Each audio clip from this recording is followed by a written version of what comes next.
Good afternoon, I'm Isaiah Jacob. In the NFL, the Steelers may have found their next quarterback. Four-time NFL MVP Aaron Rodgers is expected to sign a one-year deal with Pittsburgh worth up to $25 million. Pittsburgh looking to contend once again. Rodgers is anticipated to join OTAs tomorrow. In baseball, the Guardians and Reds wrap up their Ohio Cup series this afternoon at 1:40. Cleveland picked up a 7-4 win yesterday to even the series at a game apiece. Pre-game coverage gets underway at 1:10 right here on The Fan. Tonight in the NBA playoffs, the Cavaliers face the Detroit Pistons in a winner-take-all Game 7 on the road. Cleveland looks to keep its postseason hopes alive and punch a ticket to the next round. At the PGA Championship, Alex Smalley heads into the final round with a 2-shot lead at 6 under par. Breaking sports news when it happens on The Fan, Ohio's sports destination.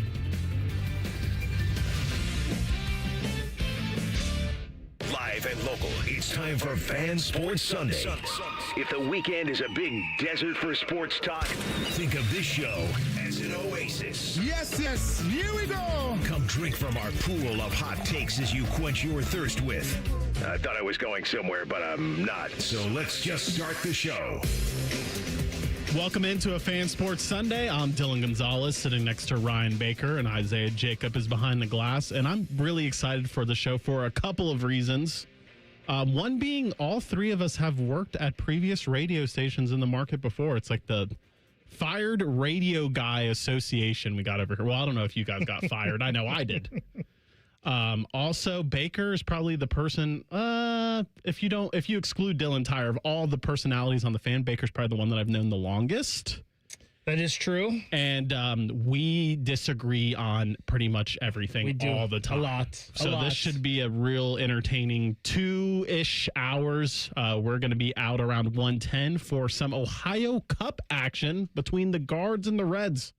I know you're a big Reds fan, Baker. I am, and I trust Tito. He doesn't lose Ohio Cups, so got to win today. Sorry, Isaiah.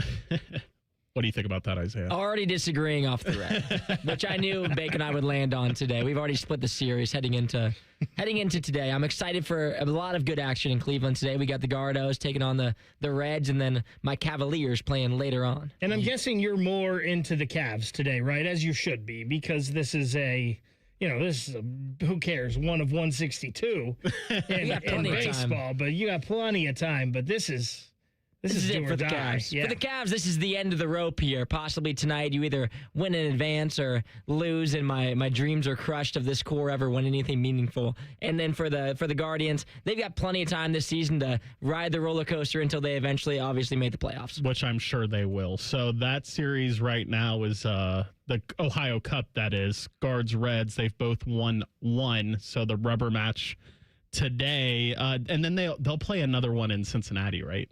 Yeah, was that later on in June? I think it's late June. Late June, I believe. So, Yes. yeah. So, they and it's really weird. I wish they would play an odd number of games. Right. They do 6, so if they both go 3-3, it just stays in Cincinnati, which, I mean, that's good. I hope it does because the Guards have had it for so long until last season. But, yeah, let's do an odd number of games so we have a real winner, not just this tie and it stays. Yeah, it'd be cool if they did 4-game series in Cincy one year and then 4 games in Cleveland the next year. Didn't they used to just do 2 and 2? They would do 2 in Cincinnati and 2 in Cleveland, so they just played 4, I think, I for think a that's while. true. I think Which that's is really accurate. weird. And now they're at 3-3, and we still haven't fixed the issue. I feel like the MLB was scared to do too many interleague games at one point in time, and now they don't care. I remember growing up, me watching baseball, interleague was an occasion. It was. It was, this is a big deal. Well, let's take that a step further. I remember a time when I was working over at Huntington Park with the Clippers, and we still did the game after spring training. You did an Ohio Cup game in Columbus.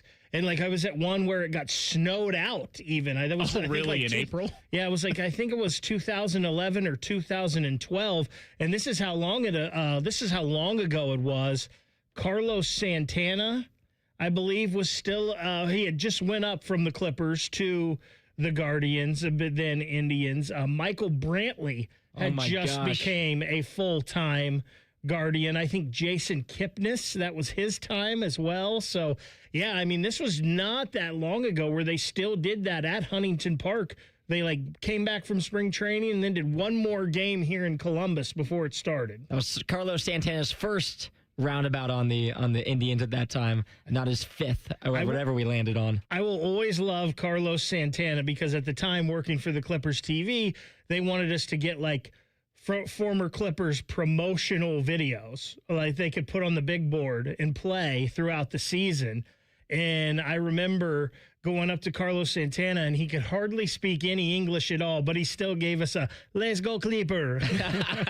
You say Carlos Santana, and of course I know who Carlos Santana is, but when you say Carlos Santana, I think Black Magic Woman. That's where my mind goes, yes.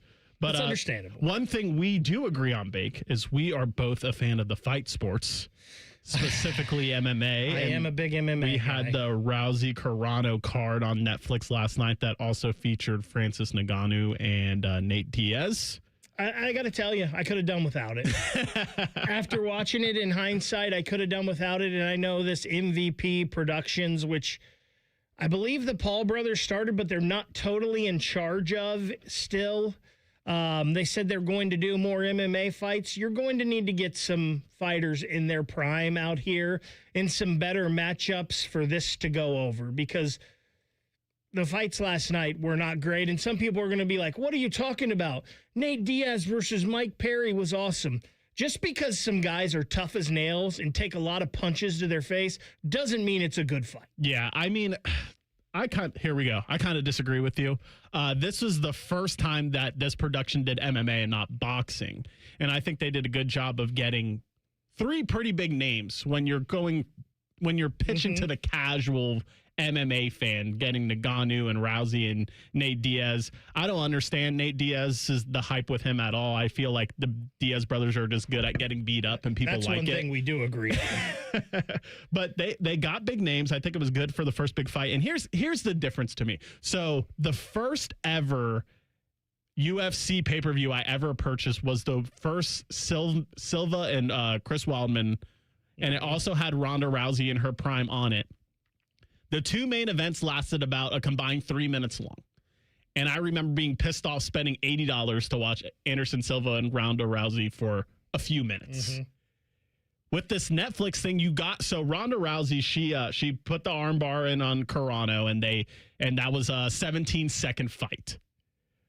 I was excited to see it on Netflix because it's quote unquote free. I already have the subscription. Same thing with Ngannou. That fight ended pretty quick, and I was fine because it was quote-unquote free because I already have a Netflix subscription. Same thing with Nate Diaz. He only made it to the second round before Mike Perry knocked him, or they stopped it, doctor stoppage because... I don't think it was a doctor stoppage, by the way. They made it sound like that. His corner said no more. Oh, man. Okay. It was a corner stoppage. It was not a doctor stoppage. So either way, stoppage due to Nate Diaz bleeding too much, which is... par for the course. So here's my thing real quick. And MMA has evolved, right? From the exorbitant pay-per-view prices. Right. You can say the same thing about UFC now because it's on Paramount Plus. Yes. So you can get fighters in their prime, good fighters where it's a good fight. Yeah. And you can get it for basically free. Here's my problem with last night. And they did a great job getting the names. You're not wrong about that. Gina Carano's 46 years old and hasn't fought in 17 years. Ronda Rousey's 39 years old and hasn't fought in 9 years, 10 years, something like that. It's been a while. And look, Ronda looked awesome. I don't know if Ronda can still fight or not. I want to find out. That showed nothing. You're right. So put her in there against Valentina Shevchenko. Right. And then let's see something for real. Here's the problem, MVP. The best fighters in the world have contracts with the USC. And you heard them talking about this with John Jones last night. He's like, well, I got to get out of my UFC contract. I don't know if I want to see Francis Ngannou, John Jones, honestly, right now. It's probably 5 years too late, like most fights are. Like Pacquiao and Mayweather. Yes. We got it way too late. So that Francis Ngannou fight was a joke. He's 40 pounds bigger than that guy, and Ngannou's cutting weight, so he's more than that. And this guy was eating everything he could to get up to 220. Yes. And that guy wasn't even a good fighter when he was a real fighter. So, last night was fun with the names, yada, yada. I don't know if you saw, that crowd was pretty sparse. It didn't get a lot of people might have watched on Netflix. There weren't a lot of people in the building watching that last night. And I think all those fights, we could kind of predict how they were going to go. Oh, yeah, for sure. But that leads to my question. Do you think that last night in any way leads to either Francis Ngannou or Ronda Rousey fighting in the UFC again? I don't believe so. I don't think Ronda wants to fight again. I think Ronda just got a quick paycheck. Oh, yeah. And Gina Carano was like a legendary, like that was her idol. So they both picked up, I think they said Ronda got 2.2 million. She was the highest paid fighter on the card last night, and Carano was the third. She got like 1.05 million. So they both picked up a quick 17-second paycheck, and let's move on. I think Dana White hates Francis Ngannou about as much as he does Tito Ortiz. Oh, yeah. So I don't think that is ever happening. You see, the thing, though, that I find interesting about this stuff is that the UFC fighters are always complaining about how much money they make.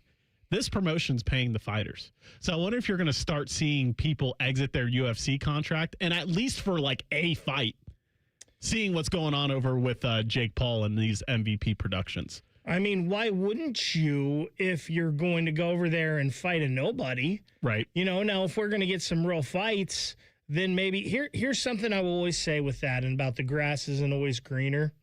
And we've seen this before, like with sports leagues leaving ESPN. And I understand you have to answer to the almighty when you're with ESPN, but that exposure means a ton. The NHL at one time left ESPN and went to Spike and Versus and all of that stuff that became NBC Sports Network, yada, yada, yada. Didn't work out too well for them. Now they're back with ESPN. They're on the front page of ESPN.com. ESPN is promoting their fights on all of their shows. It's like WWE. Yeah. WWE is part of TKO. No, now you see them on with Stephen A. Smith all the time.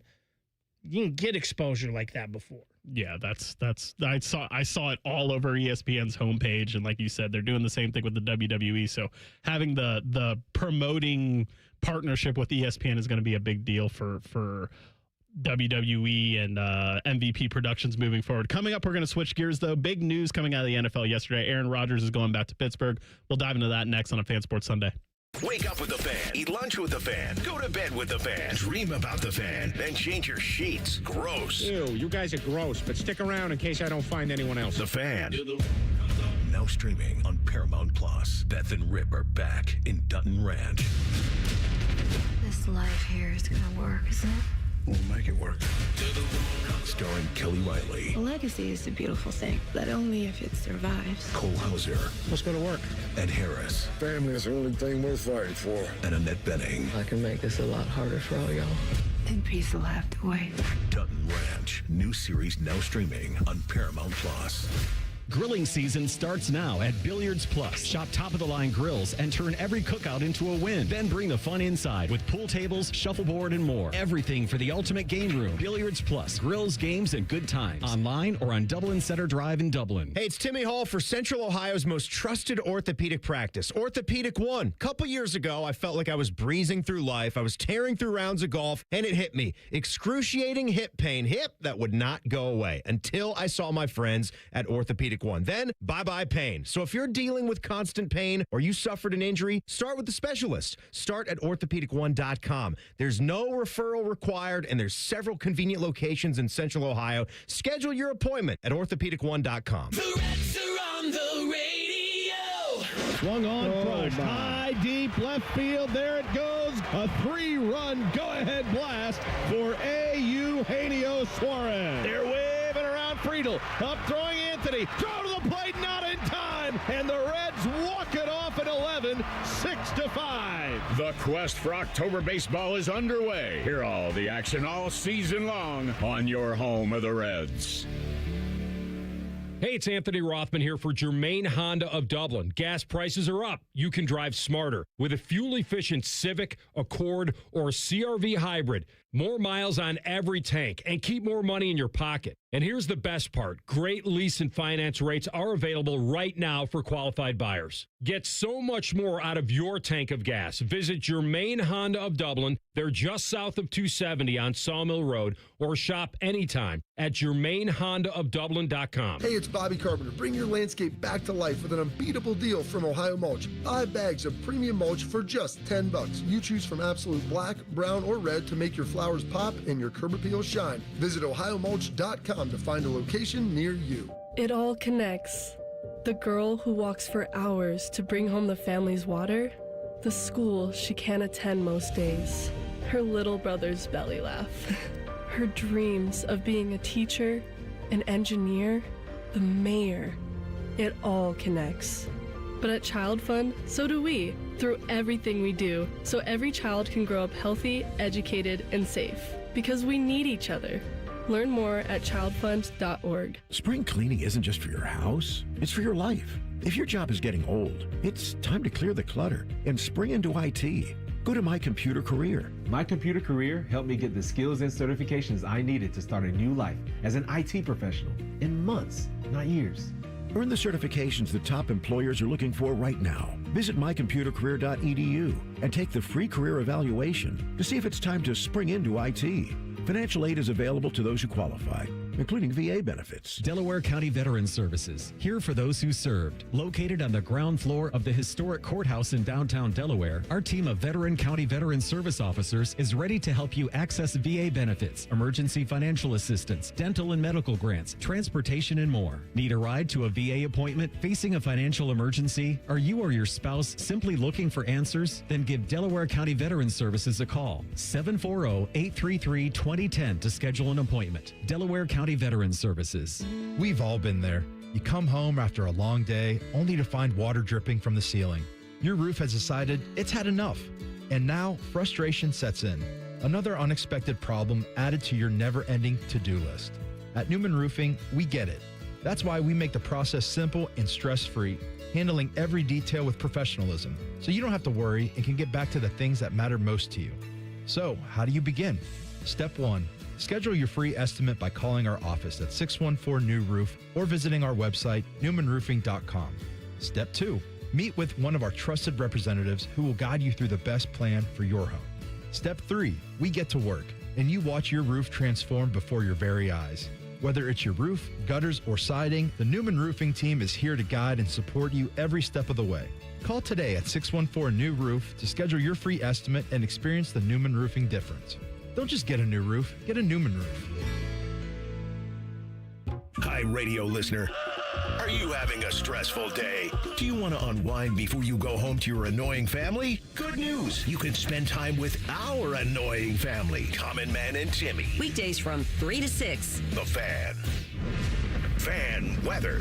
From the Logan AC and Heat Services Weather Center. Scattered thunderstorms are over early in the day with mostly sunny skies for the afternoon. Warm with highs in the mid-80s. Mid-60s tonight, mainly clear skies. For tomorrow, warmest day of the year so far. It'll be hot with highs around 90. Mostly sunny skies and breezy. For The Fan, I'm 10 Weather Impact meteorologist Justin Gertz. No hot takes, no dancing, plenty of stupid. Bishop and Friends. Weekdays from 9 to noon. The Fan, Ohio sports destination. We firmly believe it's appropriate to tailgate before a youth soccer game. You're listening to Fan Sports Sunday. So it was reported yesterday that Aaron Rodgers is going back to the Steelers on a one-year deal worth up to $25 million, with the base salary being between $22 and $23 million. I feel like we all kind of expected this. My one question is, why did it take so long for them to decide this? It's a great question. I'm guessing Aaron Rodgers it kind of felt like Aaron Rodgers was trying to see if there was someone else at the dance that he could dance with. Yeah, I agree with that. I mean, they did that weird, UFA tender, which I had never heard of before they did it on him, where essentially they would get a compensatory pick if he signed somewhere before training camp. I don't know. I kind of agree. I think it was a long shot, but I think he was trying to find a better destination. And then once he figured out that he couldn't, he just went back home to the Steelers. Well, and I think that weird tag that you were talking about that nobody ever used might have kickstarted this, because maybe Aaron was waiting till training camp to see if somebody got hurt. Right. Or to see if there was another team out there that maybe wasn't happy with what they had or whatnot. This really put a damper on that. Yeah. So maybe he was like, well, I'm just resigned to going back to Pittsburgh and playing another year and being the starter, because I'm not sure where else, unless there was an injury, where else he was going to go this year and be the starter. Right. Like, I heard people saying Arizona, but it's like, why? They don't seem ready to win. I mean, and you could argue the Steelers aren't either, but they're closer than the Cardinals are. I mean, it's interesting we say that, but yet the Steelers are over 500 every year. Right. They were 10-7 last year. Like, I don't get they've added to their receiver room this year with Pittman from Indianapolis. Yeah, so I don't know. I think that's funny that we're just like, oh, the Steelers suck. Well, yeah, they're not winning Super Bowls right now, but they're still over 500 every year. And I also think it's people are downplaying Mike McCarthy, like Mike McCarthy can't coach. The dude won a Super Bowl and had the Cowboys in the playoffs every year, like 11-5, 10-6. And those Cowboy teams are fine, but they're not winning with anybody else either. They're not going to Super Bowls with anyone else either. So we act like Mike McCarthy can't coach. The dude is not a bad coach. And you would say, well, he's never won anything without Aaron Rodgers. So what? Yeah, I think Steelers fans are really spoiled. But they were spoiled with Mike Tomlin, and then they seem underwhelmed with this hire. And I agree with you. Like, those are two guys that, like, consistently get it done. But I feel like everyone is like, if you don't win a Super Bowl, you're not a good coach. And the NFL is a hard league to win in, and it's hard to win championships. So I just think that poo-pooing those two guys for only winning one Super Bowl is kind of weird. And you mentioned Arizona. Arizona sure seems like they're all in for one of the quarterbacks next year. Oh, yeah. They seem all in on maybe going for the number one pick next season. So I don't... Yeah, could Aaron Rodgers go there and be the starter? But as you mentioned, they're further away, but I don't think they want to win this year. You don't believe in Jacoby Brissett or Carson Beck? I mean, we've all seen that before, right? How dare you, by the way, besmirch Gardner Minshew and all of this? Oh, man, yeah. Jeez. The power of the mustache. He's good for a couple weeks. Throw him out there for 3 or 4. He could look pretty good. All of that. Well, Carson Beck, we don't know, right? No clue. But Jacoby Brissett, too, is fine for a couple of weeks. We've seen that in Cleveland, right? Jacoby Brissett looks awesome for a game or two, and then the real Jacoby Brissett stands up. So what do you guys think about the Steelers quarterback situation? Would you have, if you were them, would you have done this, or would you have just like rolled the dice with Will Howard or seen, well, after the reports of them uninstalling anything that Drew Aller's ever known about football, I guess that's what they're going to do with him and start him from scratch. I guess, would you have rolled the dice with Will Howard? No, I would not have. I love Will Howard. I love what he did here for Ohio State. But I think Will Howard... and I hope he gets a chance one day to prove me wrong, but I think he's Chase Daniel. I think he's a career-long backup. If you need him to come in for half a year or a game here or there, I think he's going to be just okay. I think Will just has some limitations with his arm that will hurt him at the NFL level. We know he's tough as nails. We know he's smart dude, a competitor. If you're a Steelers team, and I think it's hard to, unless you're going to go all in on the tank in the NFL, and that's a management side of things. Like, I don't think players buy into that or whatnot, but we talked about Arizona. They're just going to have limitations this year with the roster that they have put together. The Steelers team, again, is still a playoff team from last year. And you can say, well, they got no shot at winning the Super Bowl. Yeah, but you can't tell them, these guys in that roster they have, that you're going to go 4-13. And I think you owed it to them to go try to be a playoff team. And remember, Baltimore has a new coach. We don't think Cleveland's very good, and they have a new coach. Now, I think the Bengals, and we'll talk about this later, I think the Bengals are in for a big year this year, and I think they're going to be very good, and I think they should be the favorites in that AFC North. But this is the right move because Aller's not ready yet. I don't know if Will Howard's ever going to be ready to be a starter for the whole year. So I would do this, especially when you have Aaron Rodgers and Mike McCarthy, who have won 107 games together, including the playoffs. That's the 9th most time in the NFL ever. Yeah, so you mentioned we're gonna play the schedule game with the Bengals later, but I want to quickly do it with the Steelers right now, and if me and you disagree on a game, we'll have Isaiah break the tie. So Steelers in Pittsburgh, week 1 against the Falcons. What do you think's going on there? I think the Falcons suck this year. I think that's an easy win. You're not believing in Kevin Stefanski down there? No. Oh man. Yeah, I'll give them that one. New coach. Well, they both have new coaches, but I think who's starting at quarterback? Is Michael Penix going to be healthy? Seems like he's still ouchy, and I don't think they brought Tua in to sit. So, and Kevin Stefanski early in the season Week 1 wasn't really his thing, I would say. And Mike McCarthy is a high floor coach. He'll have him ready to roll. Unless they were playing the Bengals, Week 1 was not Stefanski's thing. Right. Hold on. I got something I need to play for the Browns fans out there when it comes to Kevin Stefanski. We need to play better. Yes, my favorite quote by him. No kid. Right, so we're giving Steelers a win Week 1. Steelers at Patriots Week 2. I find the Patriots to be a very interesting team with the whole Mike Vrabel, Diana Rossini thing going on. It's like I feel like there's no way they're making the playoffs next year. But what do you think they're doing Week 2? That's an L for the Steelers. And by the way, the biggest lock of the year, when the Patriots play the Chargers, they are going to rout them. With what the Chargers did with their schedule release, those Patriots players will never play harder in their life than that week. All right, Week 3, Bengals at Steelers. Who do you got? It's another L for the Steelers. All right, so right now they're 1-2. I agree with that. Steelers at Browns in Week 4.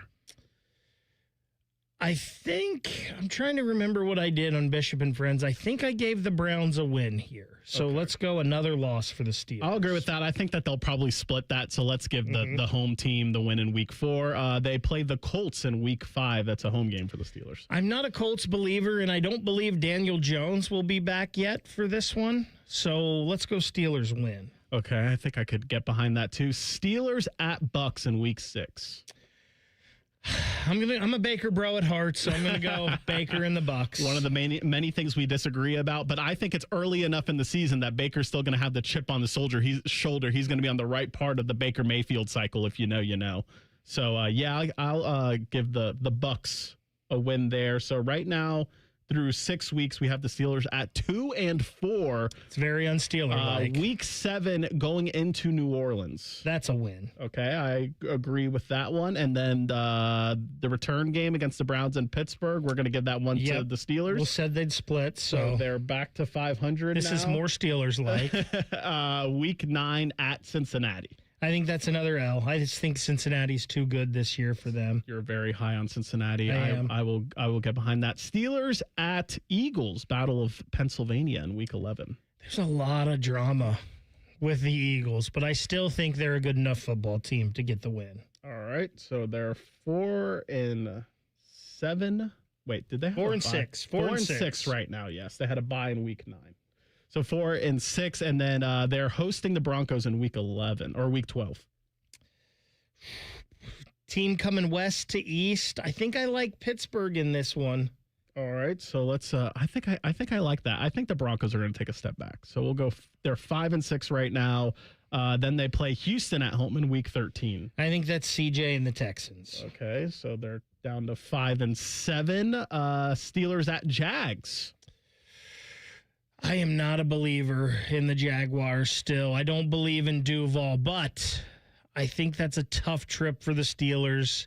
I think the Jags win that one. Okay, so now they're 5-8, Bake. Yikes. Not good. Ravens in Week 15. This one is at home. Yes. Give me the Steelers at home against the Ravens. All right, then the next week they have the Panthers at home. Give me the Steelers against the Panthers. All right, so 7-8, and then Steelers at Titans. I love you, Carnell, but you're not winning this one.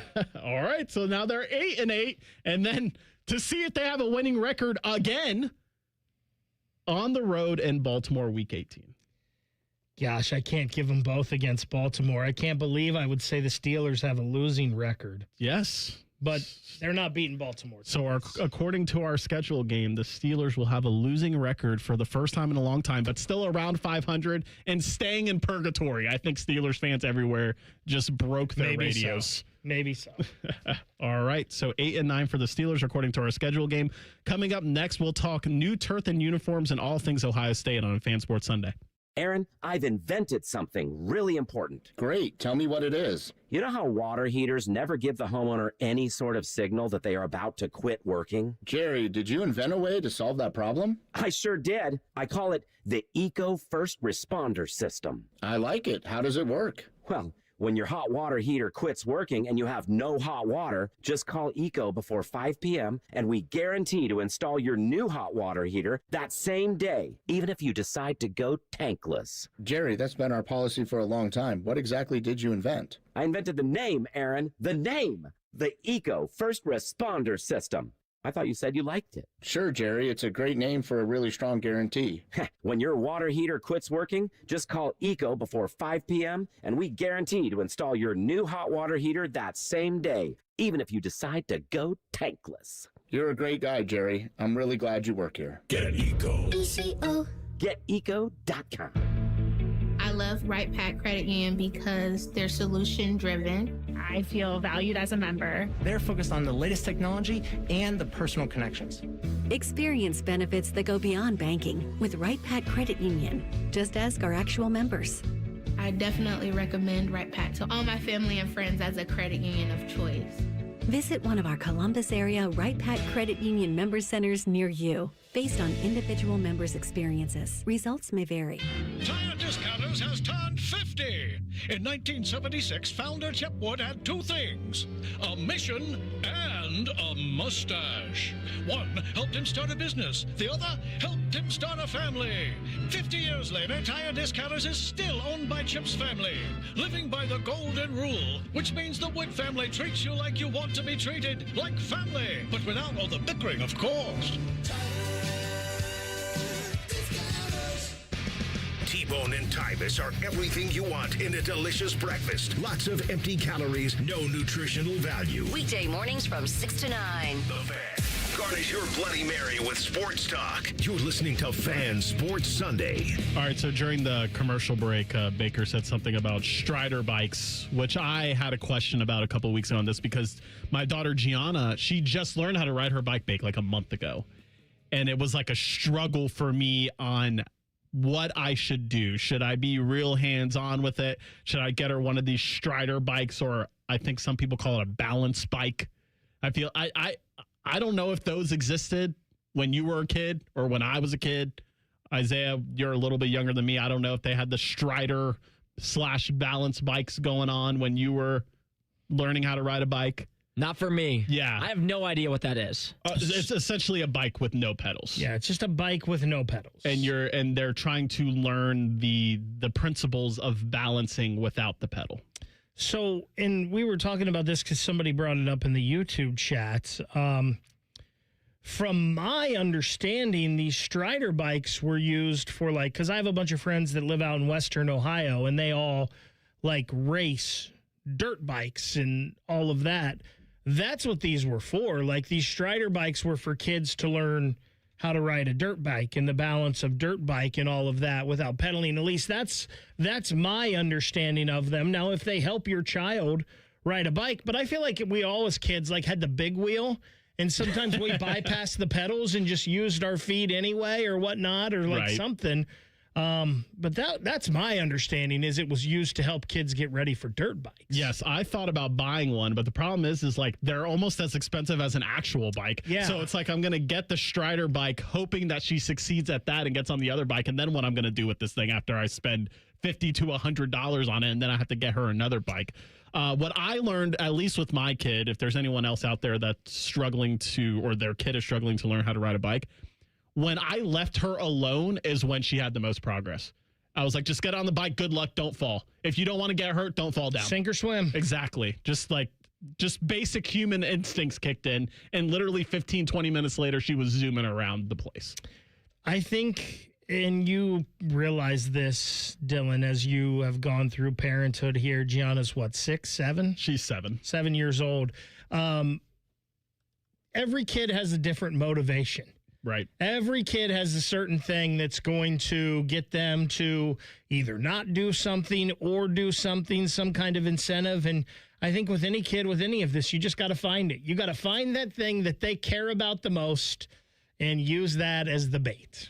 I think for her, it's not getting yelled at by her father. That's her motivation. Maybe that's bad pairing. I don't know. All right. So on Friday, Ohio State announced it has added Buckeye stripes to its Scarlet Rush and Sub-Zero uniforms. First of all, what do we think of the names of the uniforms? Scarlet Rush and Sub-Zero. I don't care about the names, like the tunnel vision. It's always going to be the all black, right? The all whites, the all reds. So name them whatever you want. No big deal. I don't care. Yeah.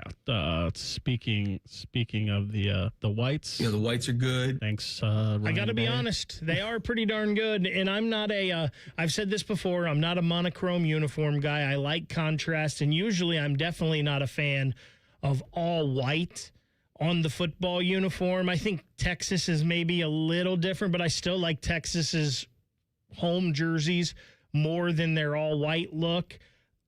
These Ohio States, I don't know what it is with that white and the silver or what it is. The all white looks pretty good. Yeah, and then I gotta get Mike's opinion on the black uniforms. I'm glad the people enjoy the blacks. Yes, we all enjoy the blacks. I like them. I like all three, to be honest, that they announced. I know people aren't in the Twitter picture that they put out. They had the Scarlet Rush with the red pants, the all scarlet look. That's hot take. My favorite Ohio State combination is just the all scarlet. I feel like I'm in the minority on that.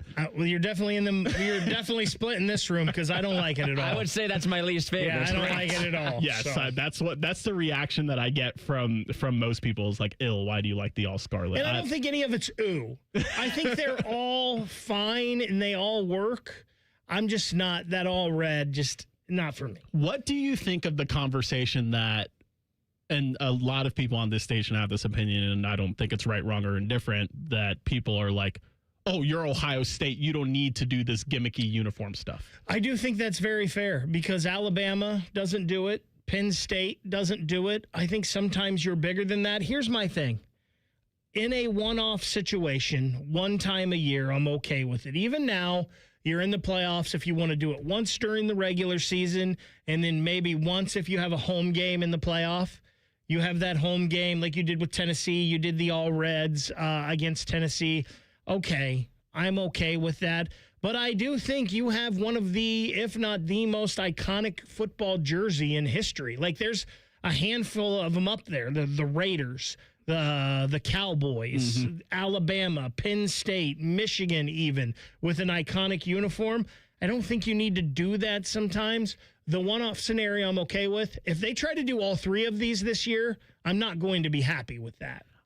How do they not, though? How do you announce all these and then wait a whole year and a half to actually this year reveal and one of them? beyond. Yeah. In the release, it says for this year and beyond. And chances are they probably will do all of them. And I don't like that. I don't think you need to do it. But I also think for Ohio State, our gimmicky jerseys, like the black isn't gimmicky to me. Like when I think of alternate uniforms of teams doing weird things, I think of like the Buccaneers wearing the creamsicles. Like that jersey is completely different from their original. No, that's what it should be. That should be their normal jersey. That should be. But for Ohio State, like that's why I like the black jerseys because I think that it's not that far off from our regular uniform to where it doesn't seem like we're doing something super gimmicky. And you are correct in the fact that the black jersey is technically not your colors, but the all red and the all white, those are some of your school colors. So it's not too crazy. You still have the normal helmet for all of them except the tunnel vision jersey. So you are correct in that part. I'm interested in the new turf as well. They announced that it's going to basically they'll just be able to plug and play whatever they want. Maybe they're going to put in some advertising. Maybe they're going to put in black end zones when they're wearing the black jerseys. Do you really have any thoughts on the turf situation at the shoe going forward? So I fully believe that this is all about advertising. Now, will it be cool to see a black end zone with scarlet letters when they do the tunnel vision? I'm sure that will look cool. The all red end zone, maybe sometimes you're going to go gray, but I'm pretty sure like, hey, this game brought to you by Huntington Bank. And then next week, this game brought to you by Nation. And you know what? I'm okay with that. I've said that before. I think if you're Ohio State, I would prefer them to sell every inch of real estate on the shoe, on the field, on the jerseys, on the helmets. And I know a lot of people hate that, but I would sell all of that before I ask the fans for any more money. So would you sell the naming rights to the stadium? Absolutely. Oh, man. Who cares? Who cares?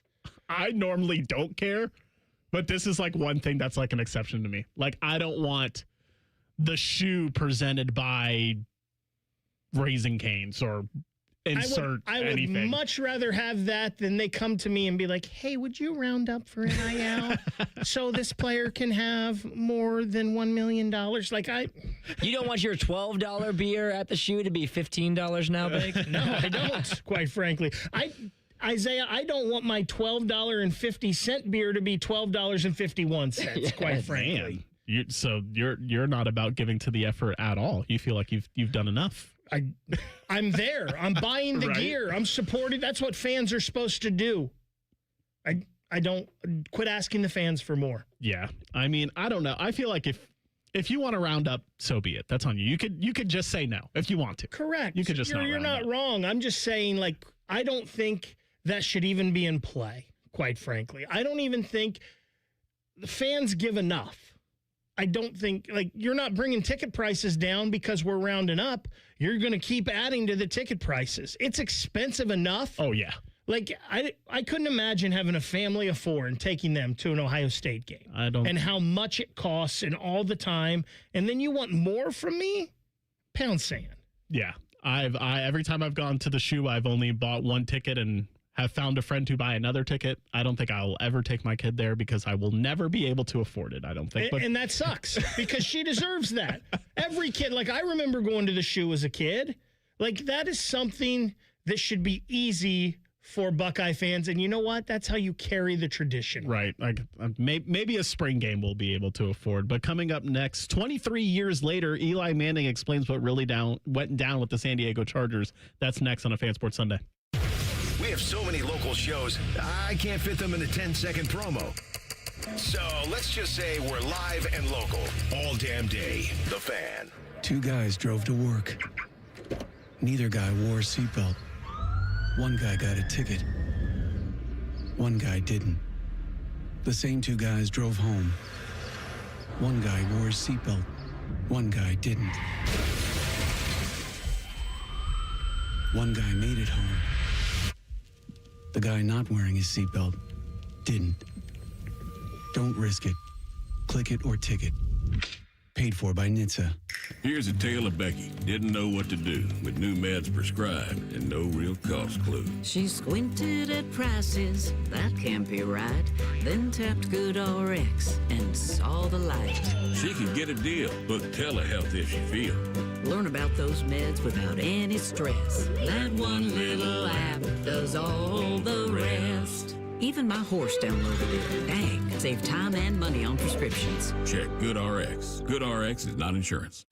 Indeed presents hires you can't afford to get wrong, like a hospitality manager at a 5-star hotel. So I just checked into room 318, but someone was in there. Room 318. Oh, you were supposed to be booked in 813, which is now booked. So what do we do? How about rock, paper, scissors for who gets the bed? This is a job for sponsored jobs. This is what happens when you don't sponsor your job on Indeed. Next time, get matched with quality candidates with Indeed sponsored jobs. Visit Indeed.com/hire now and sponsor your job today. Need a roof you can count on? Ramos Roofing has protected homes and businesses throughout Ohio for almost 20 years. Whether it's a leaky roof, storm damage, new siding, or new gutters to protect your foundation, Ramos Roofing delivers quality materials, professional installation, and honest service every time. Get your free roof or exterior assessment today and ask about Ramos Roofing's no-interest financing options. Call 614-761-7663 or visit online at ramosroofingohio.com. James Laurinaitis here for my guys at Green & Sons, the premier Kubota dealership in Central Ohio. Green & Sons has all the Kubotas you need to tackle your land and come out a winner. They have zero-turn skid steers, tractors from 18 to 171 horsepower, and also utility vehicles. My favorite is my RTV Sidekick. The best thing about Green & Sons is they've been family-owned and operated since 1970, and you will love dealing with the Green family and their winning team. Do what I did and check out Green & Sons located in Mount Sterling and Marysville or online at greenandsons.com for all your Kubota needs. Join T-Bone and Tyvis mornings on The Fan for football, food, and fun, featuring T-Bone. Now, when you were talking about the football stuff, I was listening, but when you said Waffle House, I leaned forward in my chair. And national champ Tyvis Powell. I was staring myself in the mirror for a good 10 minutes today looking at it. Where they solve all the world's complex problems. We're not putting the toothpaste back in the toothpaste container. Sponsored by Capital Ford of Columbus. Football, food, and fun with T-Bone and Tyvis. Weekday mornings from 6 to 9 on The Fan. Great Lakes Hyundai. The savings are so good. May the savings be with you at Great Lakes Hyundai. Right now, lease a new 26 Elantra SE for $59 per month for 2 years. Just $59 a month for the May mega sale. This month only. Plus, every new Hyundai comes with owner assurance and America's best warranty. A 10-year, 100,000-mile powertrain coverage. Dublin or Columbus or glexhyundai.com. With approved credit, $39.95 down plus tax title first month payment. 7,500 miles per year and 6/1. Enjoy more ways to save at Kroger, like low prices in every aisle. And you can clip and save more with digital coupons in the Kroger app. Plus, you can earn fuel points to save up to $1 per gallon at the pump. So it's always easy to save big. Kroger, fresh for everyone. Savings may vary by state. Fuel restrictions apply. See site for details. You can save big on USDA Choice boneless chuck roasts. They're on sale now for just $6.99 a pound with your digital coupon. Limit 5. Kroger, fresh for everyone. In the military, the mission was clear. You knew what to do. Now, the mission has changed. Stepping into civilian life isn't about finding a job. It's finding your purpose. I wanted a career that would leverage the skills and discipline I gained in the military. IT just felt right. My Computer Career offers class schedules that fit into your life and skills in high demand. Put your VA benefits to work. Visit mycomputercareer.edu/CWP to jumpstart your IT career today. An elite CompTIA certification partner. Financial aid is available to those who qualify, including VA benefits. Wildlife around the globe needs help. And when you help protect them, you become a friend of the San Diego Zoo Wildlife Alliance. Thank you for being a friend. Travel down the road and back again. Your heart is true. You're a pal and a confidant. Thank you for helping protect wildlife around the globe. Without you, there's no them. Learn more at sdzwa.org/friend. Rothman and Ice. If you hit a fadeaway on Tree Rollins, you'd remember his name. But I think in time, Tree Hollins, that name would fade a little bit. Tree Rollins? Faded in 2 seconds. Rothman and Ice. Weekdays at noon. Sponsored by Pella Columbus. The Fan. The Fan Guest Hotline is sponsored by Federal Elite Heating and Cooling and Bryant. Doing whatever it takes to keep you and your home comfortable. The Fan. Live, local, and still slightly drunk. I'm not drunk, all right? I just have a speech impediment. This is Fan Sports Sunday. All right, so we'll get right into it. Eli Manning was on Bussin' with the Boys, and he explained to them what really went down with that 2004 NFL draft situation where they essentially hijacked the draft and made sure that he did not go to San Diego at the time. What exactly was wrong with the Chargers? I just didn't feel like they were the most committed team to winning at the time. Marty Schottenheimer was the head coach, who was awesome, had great respect for him, but like they came to work me out in New Orleans, went to dinner, and like there was just friction between, you know, the head coach, general manager, like the owners. They're all like yelling, kind of like fighting. We're at a Marriott like restaurant, and you know, Schottenheimer's mad that he's like, we're in New Orleans, we're eating at a Marriott, and you know, so he's like pissed. They're like kind of just bickering, and it just didn't seem like there was a whole lot of like agreement on things, and like they were kind of like committed to building a great winning franchise at that moment. My parents really weren't supportive. My dad didn't like the idea. Like, he came to my defense and like supported me after everything was going down. But a lot of people didn't like that you were kind of demanding, I don't want to go to San Diego. Right. He didn't like that. And afterwards, he took like a blunt of a lot of the criticism because he came to my defense, and you know, people are saying, "Oh, you played in New Orleans all those years, you didn't win, so you're trying to dictate like where your son's going." And he just kind of, you know, bit his tongue and said, "I'm just, you know, hey, this is what Eli wants to do, and I support him." And he kind of did some media to try to save me from doing all the media and taking the hits. So there's a lot there. There's Marriott's, there's Marty Schottenheimer, there's bickering among Chargers executives. I found what he said interesting because I feel like the narrative or the public perception was that Archie Manning was kind of doing what he thought was best for his son, and he was kind of, in a way, making Eli do this. And now this comes out, and Eli's basically saying, like, I didn't like how the Chargers were doing business when they came into town to visit me, and it wasn't my dad, and my dad actually didn't like that I did this. What are your thoughts, Bake? So I don't know how true this is, and I'm not saying Eli at 21 years old or whatever, well, he was at the time, 22, couldn't have came to this decision on his own. It just, a lot of 22-year-old kids are like, I just want to go into the league and I want to get there. It's my dream to play there. Now, maybe Eli was different because his brother was there and his dad played there. Maybe there was more. Maybe the dream wasn't, I'm sure the dream was to get to the NFL, but, you know, it was almost like a given in his family, right? That your dad's there, your brother's there, I'm going to be there.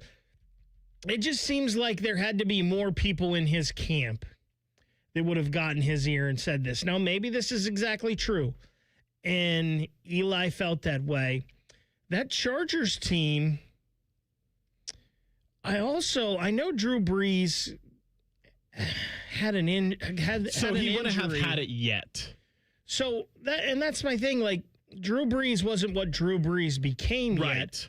But that team was still kind of on the right track. They had LaDainian Tomlinson. Now, obviously, they end up with Phillip Rivers in this. And the rest is history. It worked out pretty good for both sides because Rivers had an awesome time and career. They didn't win a Super Bowl in San Diego. Eli goes to New York, and they get to 2 and win the 2. I don't know if Eli's telling the whole truth here. I guess I could see that, but I just don't see the point of him coming out, 22 years later and fibbing about the situation. But what this kind of initiated for me is like, okay, what if Eli would have just went to the Chargers? Like, would he have won Super Bowls there? Would the Giants have drafted Phillip Rivers? How would that have affected Ben Roethlisberger, who was also in that draft? So I ask you guys, what are the biggest what ifs in sports for you? For me, the one of my childhood is the NBA nixing the CP3 to the Lakers trade. I feel like Kobe would have won even more championships if the NBA would have just minded their business. And I understand at the time the Hornets were like under NBA control. They were like in between owners or whatever. I don't remember the whole story with that.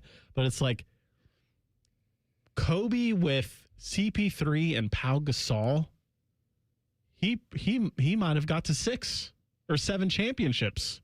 So for me, that's the biggest what if. Do you guys have any big what if scenarios in sports history? So what if the Browns can stop John Elway? What if Ernest Biner doesn't fumble? Ooh. What if Baker Mayfield and the Cleveland Browns didn't have whatever rift between them that came about? What if in 2020 they would have called targeting on the Chiefs? And what was it? Was it Rashad Higgins? Rashad Higgins for the end zone. What if they would have called targeting there? What would have happened with the Browns? I mean, there's a bunch. What if the Columbus Blue Jackets could have gotten by Boston in the second round of that series? There's all kind of, what if they could have kept that team together? What if Panarin and Bob wanted to stay? Yes. What would it look like? There are so many what ifs in sports out there that you could go with. Well, all of yours were Browns and Blue Jackets related. You got any, Isaiah? Ones that come to mind for me, right off the rip, I think about LeBron not leaving and going to Miami.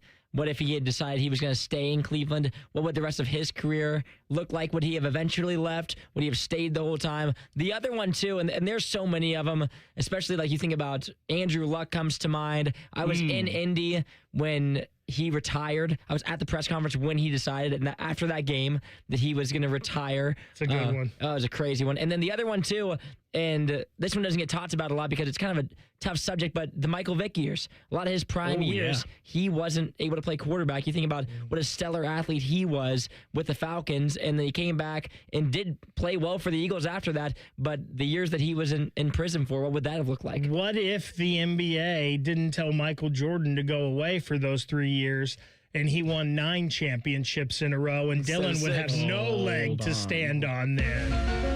Yes. Did the NBA actually privately suspend Michael Jordan? What if Michael Jordan would have came back in 95? Oh, he did, and they lost to the Orlando Magic, but we're not allowed to remember that? If you're a Jordan stan, he won 3 in a row and he came back and he won 3 in a row? Incorrect.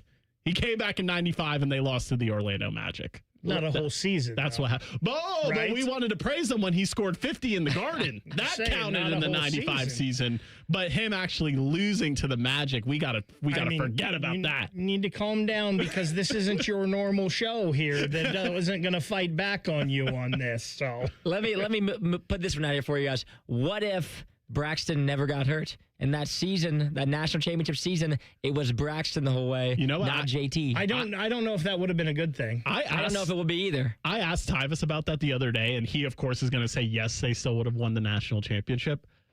I kind of think that everything that happened at the quarterback situation that year needed to happen in order for them to win it. I think you think about all the weapons that team had. I don't know.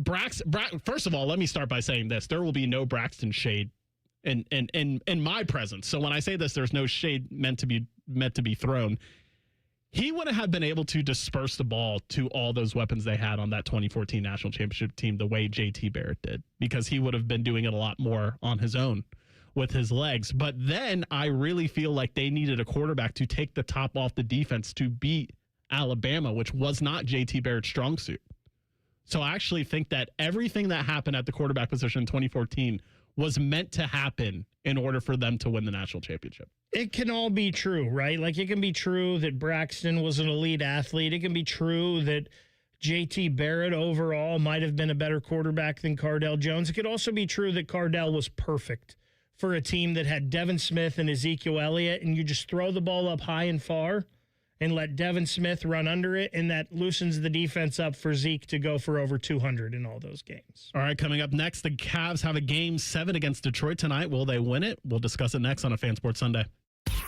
We are your radio home for the Buckeyes, Browns, and all the NFL games you can handle. We may have a bit of a football problem. Oh, yeah. The Fan, Ohio sports destination. Common Man and Timmy here for Hollywood Casino Columbus. Oh, Timmy, it's getting closer. What is? The grand opening of the new Hollywood Casino Columbus Hotel. Oh, that's right. The grand opening celebration is coming up on June 12th. Brett Michaels will be there. And there's going to be fireworks and food trucks and swag and a chance to win a motorcycle. Motorcycle? Shit. Get tickets at Ticketmaster.com. Plus, on select Wednesdays and Saturdays, it's the $1,000 Win Your Way drawings. Must be 21 to enter. Gambling problem? Call 1-800-589-9966. As the saying goes, trust is earned, never given. When it comes to your roof, who you trust truly matters. At Newman Roofing, we're more than just a business. We're a local, family-owned company built on honesty, integrity, and hard work. From the very beginning, these core values have shaped the way we do business, ensuring a customer experience that's second to none. Our dedication to quality has earned us the trust of thousands of homeowners across Central Ohio. At Newman Roofing, excellence isn't just a word, it's our promise to you. From the moment we step foot on your doorstep to the final handshake, we strive to deliver an experience that keeps you calling back for more. Whether you need a roof repair or a full replacement, our team at Newman Roofing is here to protect what matters most. After all, when your name is on it, it just means more. So give us a call today at 614-NEW-ROOF or visit us online at newmanroofing.com. Don't just get a new roof, get a Newman roof. Parents, let me ask you something. Yeah. Go for it. We're listening. Yeah. Are your teens good with money? She's a good kid. She's the but best, yeah. I get it. Switch to Huntington Bank, and your teen debit card can really help. Oh? You can set spending limits, and your kid can track budgets, so they learn that money doesn't, in fact, grow on trees. I think we need this. Sounds good, yeah. We feel you, parents. Let's get more from teen banking. Let's get more from money. Switch to Huntington Bank. Welcome. Eligibility requirements apply. Some features may require enrollment. Spring cleaning is when homes get a new twinkle in their eye, a new spring in their step, a new color in their cheeks. Call 1-800-GOT-JUNK. We'll be there before you hang up the phone. When that shiny truck from 1-800-GOT-JUNK arrives at your house, it's a sign of a new beginning, a clean start, a breath of fresh air. When your home feels clean and happy, the people inside feel clean and happy too. We make junk disappear. All you have to do is point. Call 1-800-GOT-JUNK or visit us at 1-800-GOTJUNK.com. Everyone needs to take care of their mental health, even running back Bijan Robinson. When I'm on the field and feeling the pressure, I usually just take a deep breath. When I'm just breathing and seeing what's in front of me, everything just slows down. It just makes me feel great before I run the play. Just like Bijan, we all need a strong mental game on and off the field.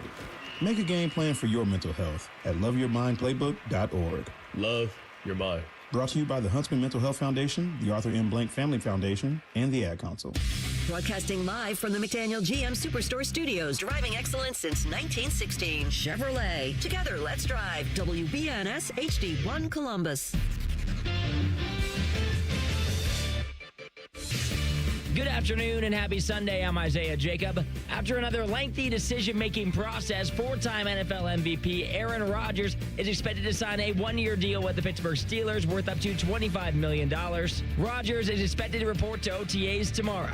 In Major League Baseball, the Guardians and Reds continue the Ohio Cup Series this afternoon at 1:40. Cleveland earned a 7-4 win yesterday behind a strong offensive performance to split the first two games of the series at one game each. Pre-game coverage begins right here on The Fan at 1:10. And tonight in the NBA playoffs, the Cavaliers are on the road for a decisive Game 7 matchup against the Detroit Pistons. Cleveland will try to keep its postseason run alive with a trip to the next round on the line. Last night, the Columbus Crew in action. They faced Philadelphia and finished with a draw 1-1. Breaking sports news when it happens on The Fan, Ohio's sports destination. During weekend programming, pants are optional. Look at my butt! However, leather chairs may have been a bad choice. You're listening to Fan Sports Sunday. As the update anchor said on the update, Cavs, Pistons, Game 7 tonight. And that update anchor is also our producer, Isaiah Jacob. Big Cavs fan. What's going to go down tonight, Isaiah? You got faith in your Cavs going into Detroit and advancing to the Eastern Conference Finals? As the day has went on, I'm getting myself more and more convinced the Cavs are set up to win this game. Oh, man. Because on Friday night when the game finished, Game 6, I was beside myself because that felt like the game the Cavs could just close the series out. And then obviously going on the road into Game 7 is not ideal for the Cavs, but I've already flipped the switch in my mind into it's a good thing the Cavs are on the road tonight instead of at home. And we've talked about this before with Ohio State in the game being in the horseshoe versus being on the road. Is sometimes when there's a lot of pressure on you to not blow things up, it's better to be on the road where your audience and your fans aren't in there making things more stressful. When you're on the road, everybody's already against you. If the Cavs were at home tonight and Pistons were hanging around and you can feel it getting tense and Rocket Mortgage, sometimes that can put more pressure on the team. Hopefully they can go. And I feel like that's kind of what happened in Game 6 is the Pistons hung around, and the atmosphere isn't what you want it to be for a home game. And so maybe be on the road tonight. They can play a little bit looser. James Harden not known for playing loose in Game 7s, but hopefully tonight's the night he will. How brutal was Game 6 for you? Horrible. It was pretty terrible watching because throughout the game, as long as it was close, I was confident. Throughout the entire time, I said, that's fine. Pistons are going to hang around. They're a young team. They're always going to hang around. They're going to play hard the whole game.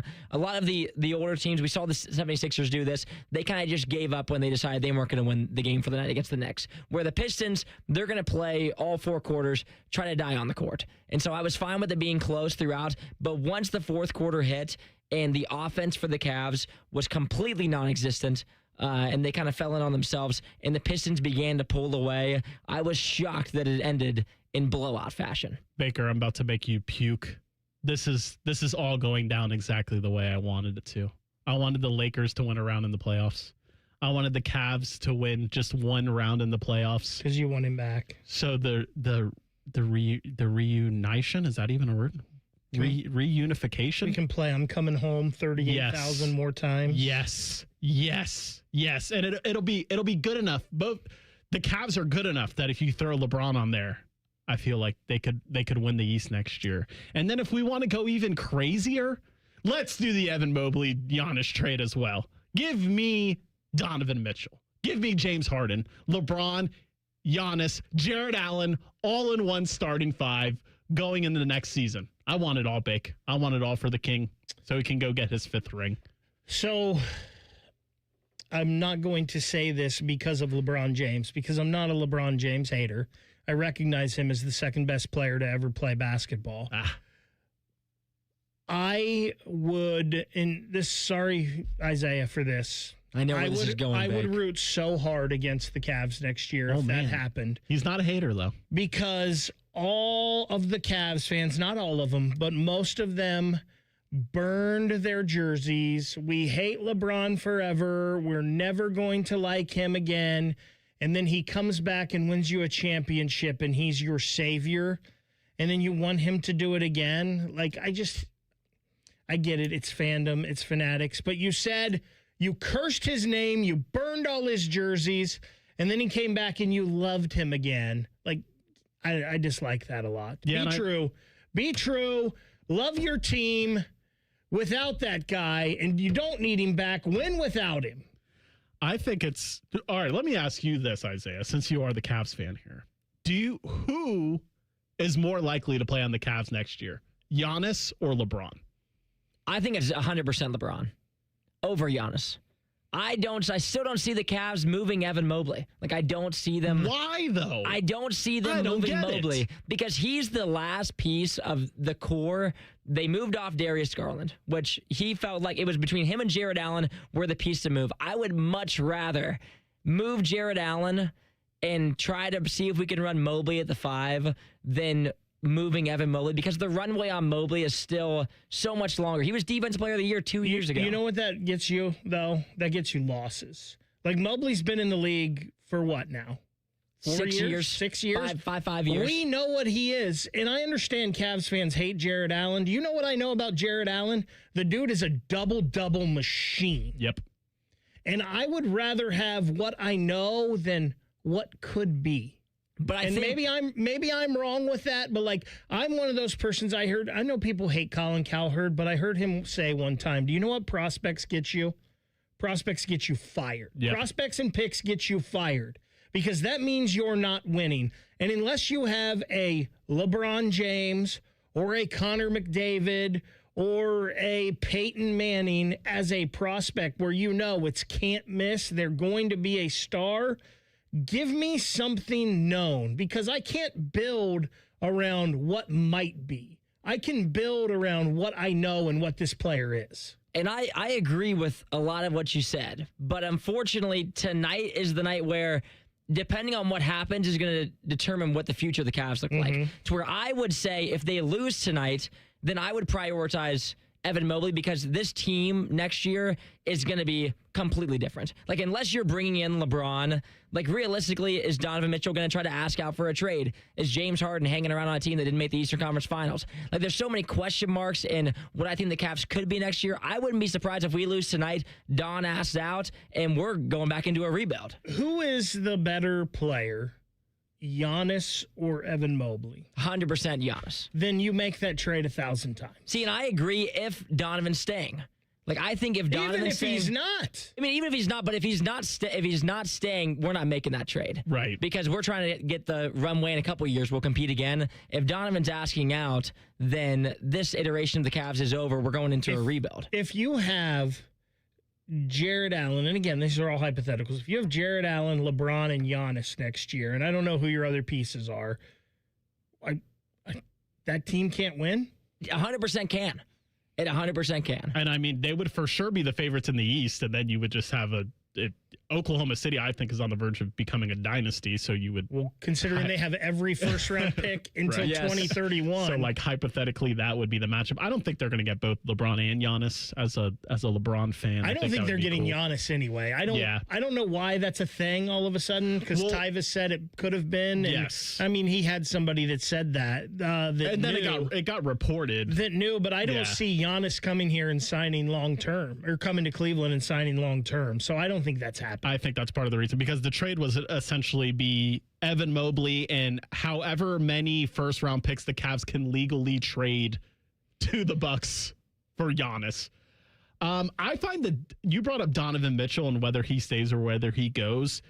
That report that came out, it was supposedly someone within the Cavs that did not want that trade. If it was Donovan Mitchell who didn't want it, I have so much beef with him, because the thing is that Cleveland has kind of like, he's their new LeBron, essentially. It's like they're catering everything to him. And the reason why is not because he's on the tier that LeBron is. It's because he's a pretty good player that he picked them. Like, they're so enamored with the fact, like, oh man, no one ever picks us, and he picked us. That's let's do Ohio, everything right? for him. It's so gross. Like, that disgusts me. That's like the mindset of the Cavs. It's like, oh, Donovan chose us, so let's make sure he doesn't leave. Let's keep him happy. It's like, I'd rather have Giannis than Donovan Mitchell. So if us trading for Giannis pisses off Donovan Mitchell, then goodbye, Donovan Mitchell. And I will ask you this, Isaiah. Do you think Donovan Mitchell is an alpha on a championship team? He cannot be the number one. Like, he cannot be the number one option. And I would say, unless you have Steph Curry on your team, your number one option can't be below 6'5". It's just not going to work. Like, in these series, we see it time and time again. By the time that we get to the second round, it's the same thing for Don every single year. He's electric, but if he can't get to the hoop, then his shooting becomes streaky. That's just how it goes. Like, if you're not a strong wing, it's hard to be dominant enough to be able to carry a team to the finals. I also think Cavs fans like hoodwinked themselves into thinking that this Donovan Mitchell James Harden combination was like good because he came in and they started off like 6-0 or something like that, something along those lines. And then we just completely forgot the playoff rhetoric with both of them. James Harden choking in any game, 6 games, though he did not.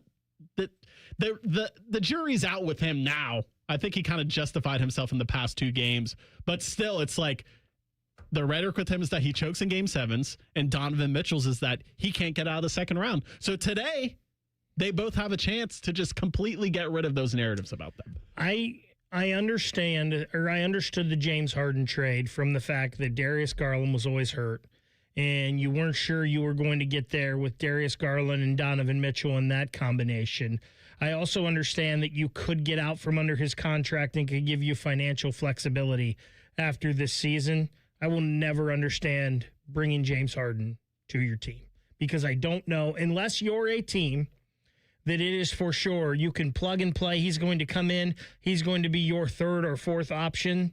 And you have strong guys, leadership's true number 1, true number 2 in front of him.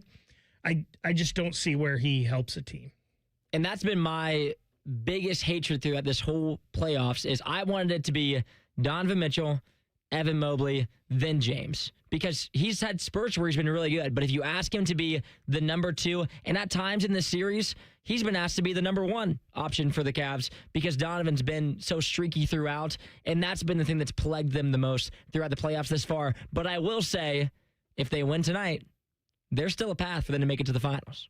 Oh, yeah, for sure. I absolutely agree with that. So we'll see what happens tonight at 8 o'clock in Detroit for that Game 7. But coming up next, Baker is mad about something I said on the air earlier this week. We'll tell you what it is next on a Fan Sports Sunday. All the 10 TV people come over to our side of the building to take a deuce. That should tell you something about how we operate. The Fan. Aaron, I've invented something really important. Great. Tell me what it is. You know how water heaters never give the homeowner any sort of signal that they are about to quit working? Jerry, did you invent a way to solve that problem? I sure did. I call it the Eco First Responder System. I like it. How does it work? Well, when your hot water heater quits working and you have no hot water, just call Eco before 5 p.m. and we guarantee to install your new hot water heater that same day, even if you decide to go tankless. Jerry, that's been our policy for a long time. What exactly did you invent? I invented the name, Aaron. The name. The Eco First Responder System. I thought you said you liked it. Sure, Jerry. It's a great name for a really strong guarantee. When your water heater quits working, just call Eco before 5 p.m. and we guarantee to install your new hot water heater that same day, even if you decide to go tankless. You're a great guy, Jerry. I'm really glad you work here. Get Eco. ECO. GetEco.com. Saving money on your next project right now at Menards. Increase your home's value with a new ideal garage door. From traditional to modern, Menards has a garage door to enhance your home's appearance. Choose from our large in-stock selection or design your own using our free garage door design program. Save big in ideal garage doors. And don't forget to check out our weekly flyer on Menards.com for all the great deals happening now. Save big money at Menards. Grilling season starts now at Billiards Plus. Shop top-of-the-line grills and turn every cookout into a win. Then bring the fun inside with pool tables, shuffleboard, and more. Everything for the ultimate game room. Billiards Plus. Grills, games, and good times. Online or on Dublin Center Drive in Dublin. Hey, everybody, it's Berm here. Jeremy Birmingham from the Austin and Berm Show on 97.1 The Fan. Last year, I heard Austin's 40 by the 4th message just like everybody else. And I remember thinking to myself, yeah, that makes a lot of sense. And then I did what a lot of people do. Nothing. And that's why I like Reclaim by Awaken 180 so much now, because it's really about finally taking the advice of people who've actually done it and gotten real results. This is not people guessing. This is not people talking. People who've been there, who I finally listened to. And I dropped 35 pounds in just 7 weeks with Awaken 180. Then I lost 5 more in free maintenance mode. That's why this hits different for me now. Reclaim by Awaken 180 gives you a clear plan, a defined window, and a real finish line. And if you want a powerful goal inside that window, 40 by the 4th is right there. It's not eventually. It's not one of these days. It's right now. So maybe this year, you do what I should have done last year. Go to awaken180weightloss.com. 844-346-1800. Awaken180weightloss.com. Hey, it's Bobby Carpenter. Bring your landscape back to life with an unbeatable deal from Ohio Mulch. 5 bags of premium mulch for just $10. You choose from absolute black, brown, or red to make your flowers pop and your curb appeal shine. Visit ohiomulch.com to find a location near you. Do you suffer from leg pain, leg swelling, varicose veins, or leg ulcers? Dr. Joseph Senta and Dr. Barry Zeta at Ohio Vein and Vascular are pioneers in the vein and vascular field. They can perform minimally invasive procedures that will get you back on track to a pain-free life. Stop living with leg pain and start the process to healthy living with a free healthy leg screening. 3 locations to serve you at Polaris, Reynoldsburg, and now open downtown. Go to loveyourveins.com or call 614-426-VEIN. That's 614-426-VEIN or loveyourveins.com.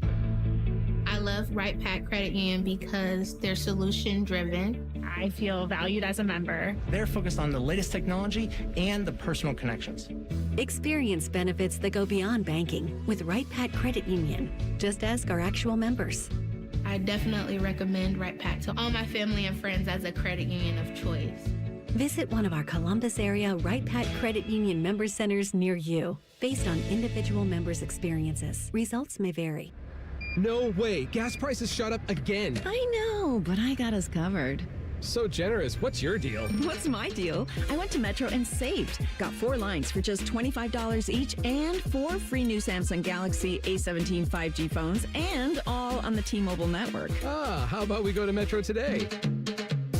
Get that more for your money feeling. Visit your Metro by T-Mobile store. Just bring your numbers. Net available if you've been with Metro or T-Mobile in the past 180 days. Need a roof you can count on? Ramos Roofing has protected homes and businesses throughout Ohio for almost 20 years. Whether it's a leaky roof, storm damage, new siding, or new gutters to protect your foundation, Ramos Roofing delivers quality materials, professional installation, and honest service every time. Get your free roof or exterior assessment today and ask about Ramos Roofing's no-interest financing options. Call 614-761-7663 or visit online at ramosroofingohio.com. Morning Juice is now on YouTube weekday mornings starting at 6. If you're a fan of Bobby Carpenter, he's ready to attack and dominate. If you're a fan of Jeff Goodoff, drive directly to a hospital. Seriously, the Fan. Fan weather. From the Logan AC and Heat Services Weather Center. Scattered thunderstorms are over early in the day with mostly sunny skies for the afternoon. Warm with highs in the mid-80s. Mid-60s tonight, mainly clear skies. For tomorrow, warmest day of the year so far. It'll be hot with highs around 90. Mostly sunny skies and breezy. For The Fan, I'm 10 Weather Impact meteorologist Justin Gertz. Catch T-Bone and Tyvus weekday mornings from 6 to 9. If you're not completely satisfied, we'll rewind time and erase your brain. For real, The Fan. Sports talk, weekend style. You're listening to Fan Sports Sunday.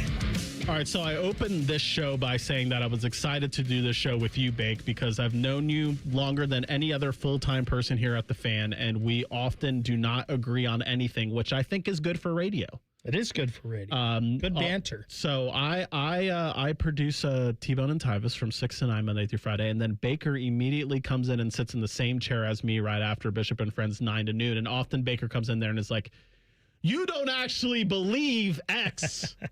And I'm like, yeah, I do. Sorry. Maybe I'm stupid. But the latest one was, so Thursdays at 7 o'clock, we do the list on T-Bone and Tyvus. That is in the business what we call a plug. Yes. So it could be anything from like most overrated movies of all time, or last Thursday we did top 5 quarterbacks currently in the NFL. And so was it currently or was it heading into this year, meaning...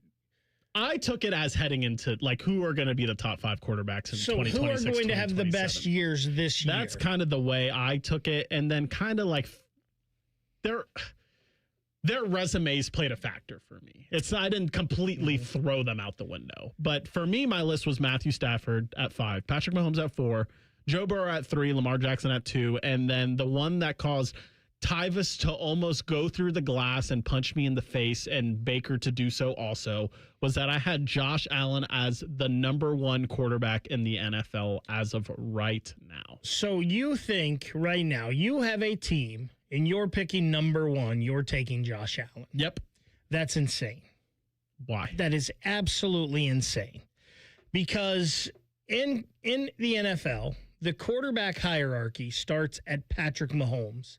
And there should be no question about that. Now, I also understand Patrick Mahomes is coming off of an injury. Yes, and that played a factor for me.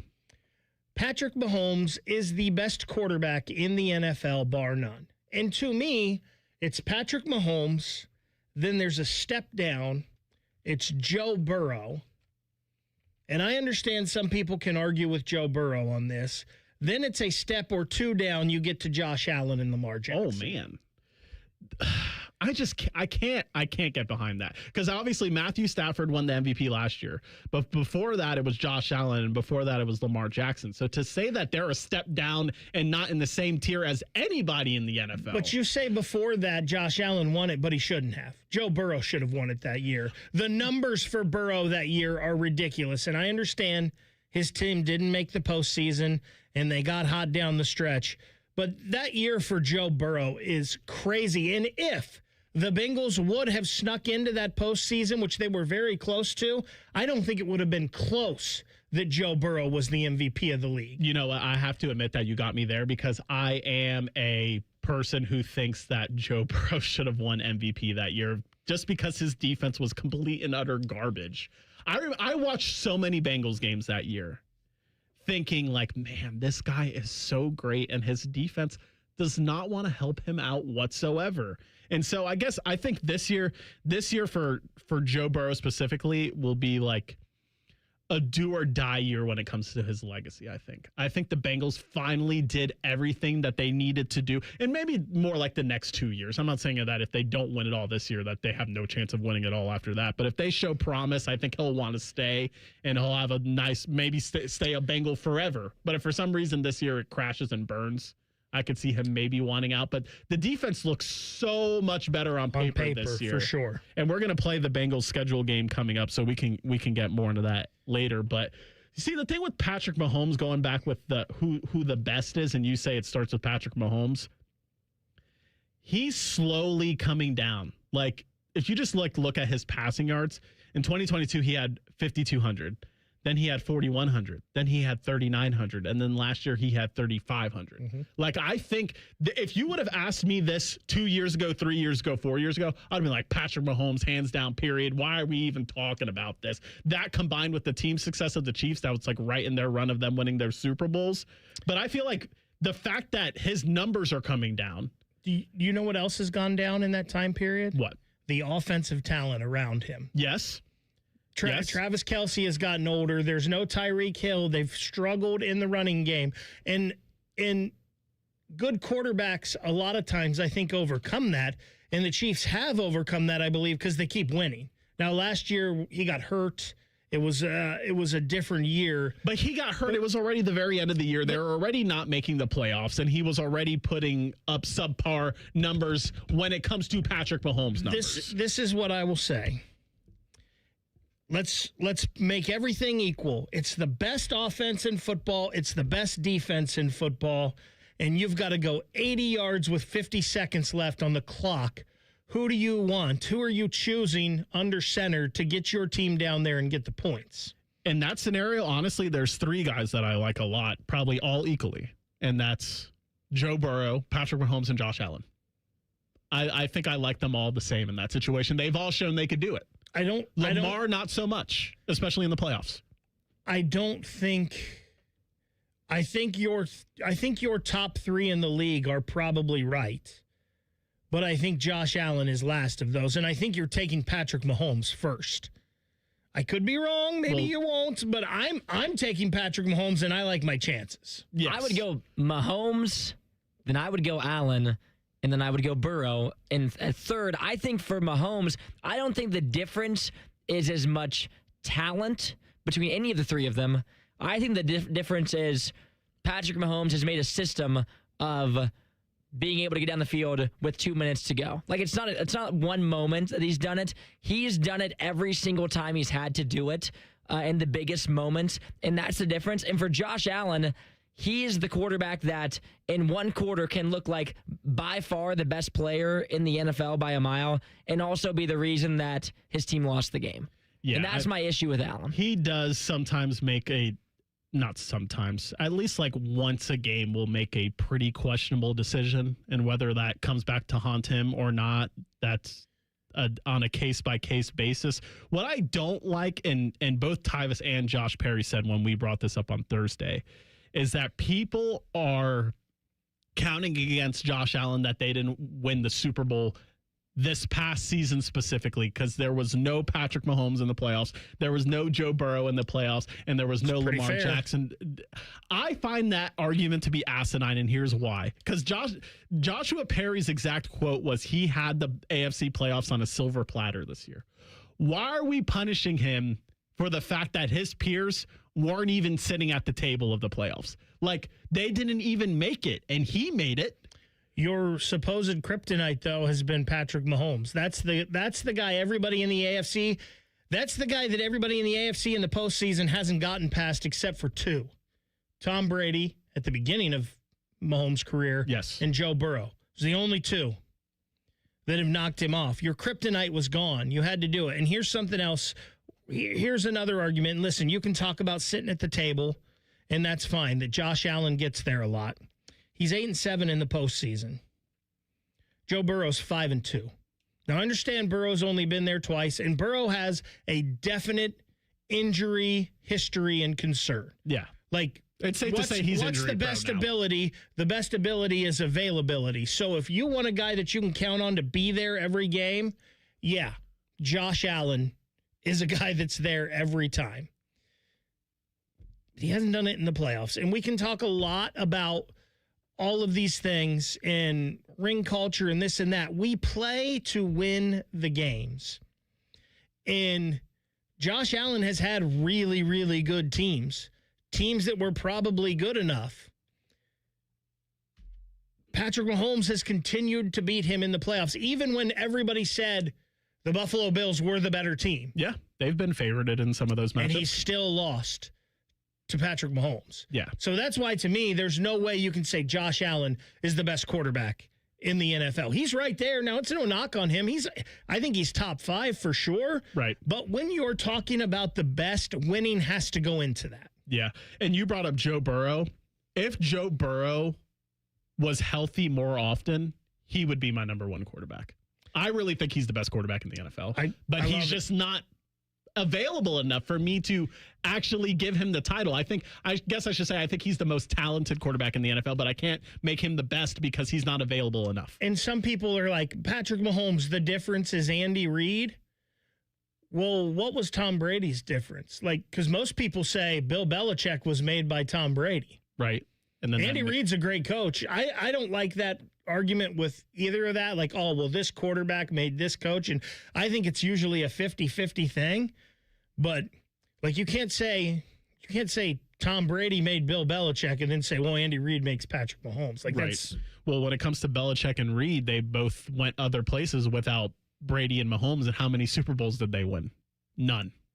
So I would debunk that argument. I mean, I don't want to throw any shade at Patrick Mahomes.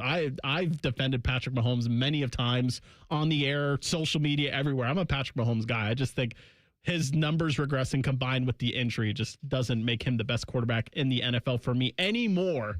I feel like that title belongs to somebody else, and it might be Josh Allen, it might be Joe Burrow next year, or who knows?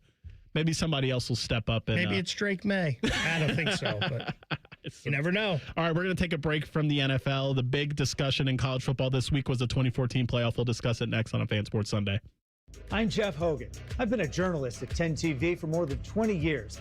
I moved back to Columbus with my beautiful wife and our 2 amazing daughters and our golden retriever, Harley. This community brought me back because this is where I feel connected. Where my daughters were born, this is my home. And that is to say, I don't just report about our community, I belong to it. What happens here affects us all. And that's why we care so deeply about getting it right. And when local journalism is done right, it doesn't sit still. It moves. It moves you to act, to verify, to volunteer, to speak up or lend a hand. It moves your mind by challenging assumptions and offering new perspectives. It moves you forward by giving you the information to make decisions and thrive where you live. And yes, it moves your heart through the kind of human storytelling that stays with you wherever you are. And at 10 TV, we're here for all of it.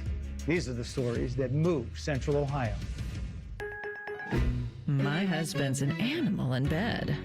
Well, you know. Not in the fun way. Think warthog. With a chainsaw. Snoring and sleep apnea affect over 90 million people, and 1 out of 4 couples sleep in separate rooms. Advent can help. We've been your one-stop solution for nasal congestion, snoring, and sleep apnea for over 20 years.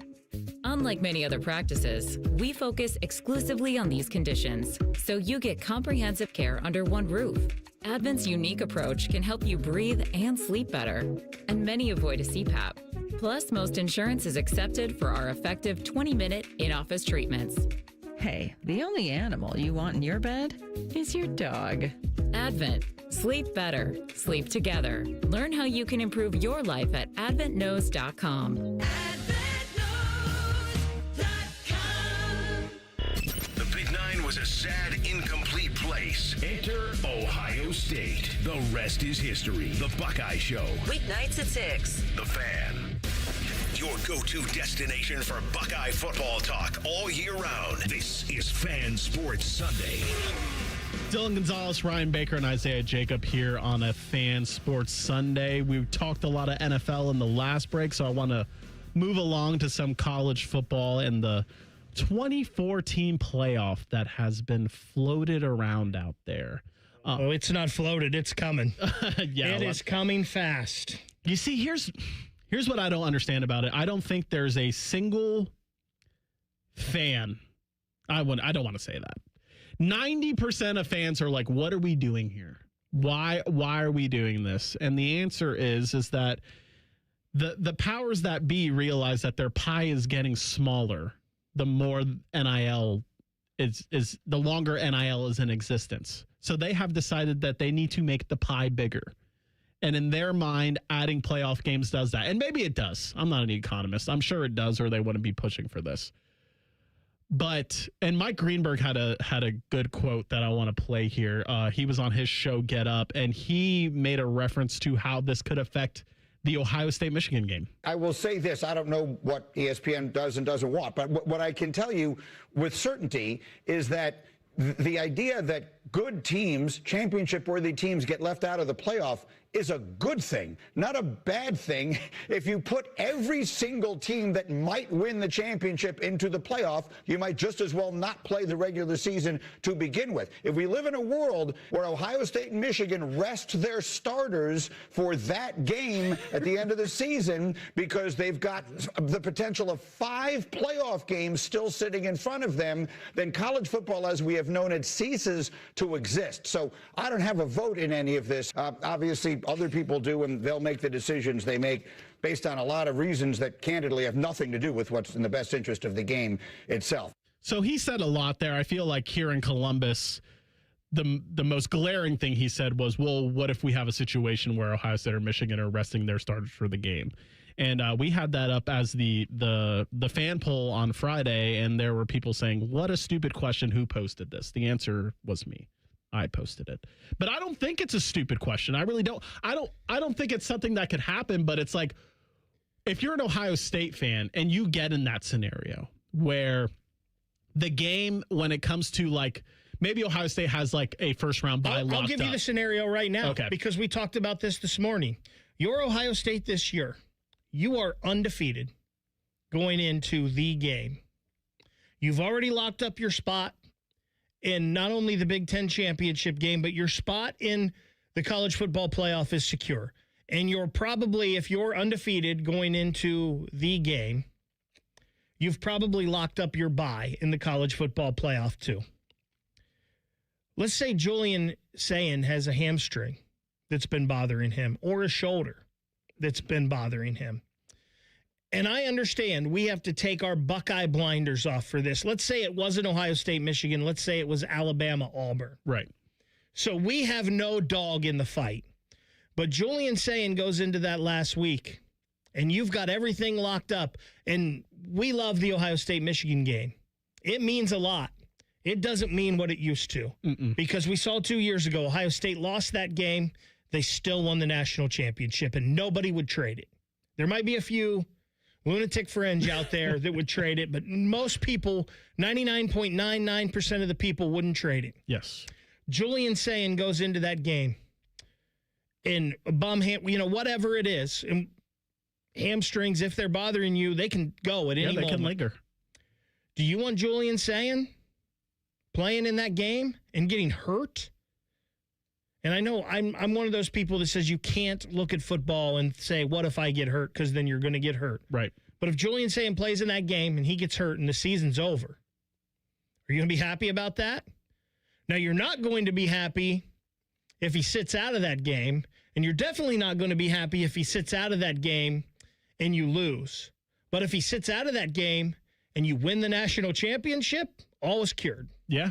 I mean, like you said, for most people, there might be a couple of people out there that are saying like, no, I'd rather win the Michigan game. But I feel like most sane human beings are like, I'd rather win the national championship than win the game against Michigan. I wanted to dive into some more of what he said. The fact that not all championship caliber teams should be in the playoffs. And to me, that he's 100% right, because what we have now is college football turning into every other sport. Before it was like, especially if you could go all the way back to like the BCS era and before that, it's like you win one game, or you lose one game, your national championship hopes are on life support. And if you lose two, they're pretty much done. And I think that is part of one of many things that historically makes college football great, is that you have to bring it every single week.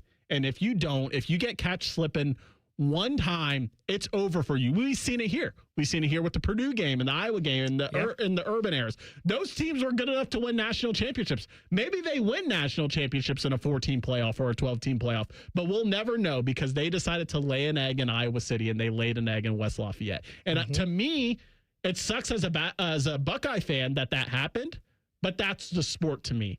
And once we go, it's already kind of like that with the 12-team. Honestly, it's not affected the regular season as much as I thought it would.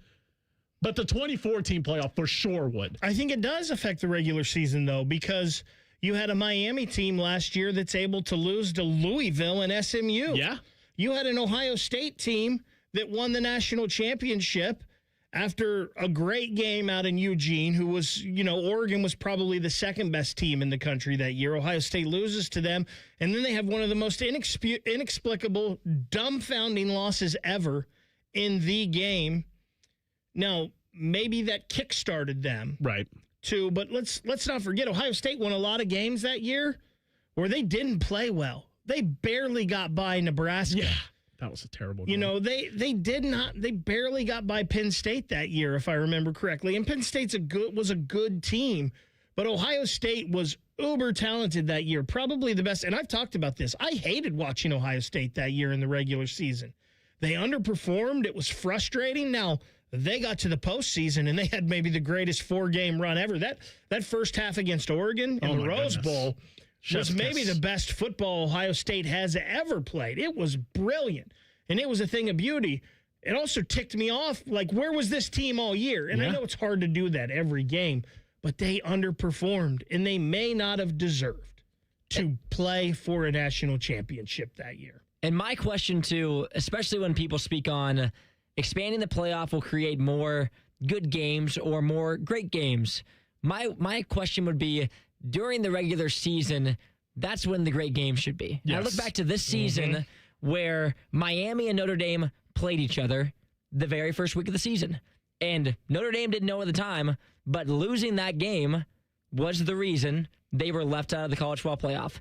And if you are arguing for a 2014 playoff, you would rather have the Miami-Notre Dame game not really matter the first time and then have them, play again in December to determine, now you're actually eliminated. Well, why can't we just have that be the regular season? That's what it is. The regular season matters because you're trying to buy a bid into the playoff. I don't need to see it again and have, the first time didn't really matter. Now you're in, and now this is the game that matters. I want the games to matter in the regular season, and then the playoff can be the playoff. If you didn't make it in, you didn't make it in. I don't want to have more games that matter that take away from the ones in September, because the September ones just don't matter anymore. Now we're just moving it. Now the games that matter in December, September, that doesn't matter. And you mentioned the Buckeye blinders, Bake. I feel like maybe our fan base isn't the best fan base to ask about this, because it seems like, especially now with the 2014 playoff, that Ohio State will always make the playoff.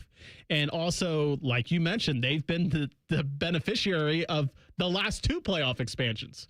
They wouldn't have made the national championship in 2014 if it wasn't for them expanding to 4 that year.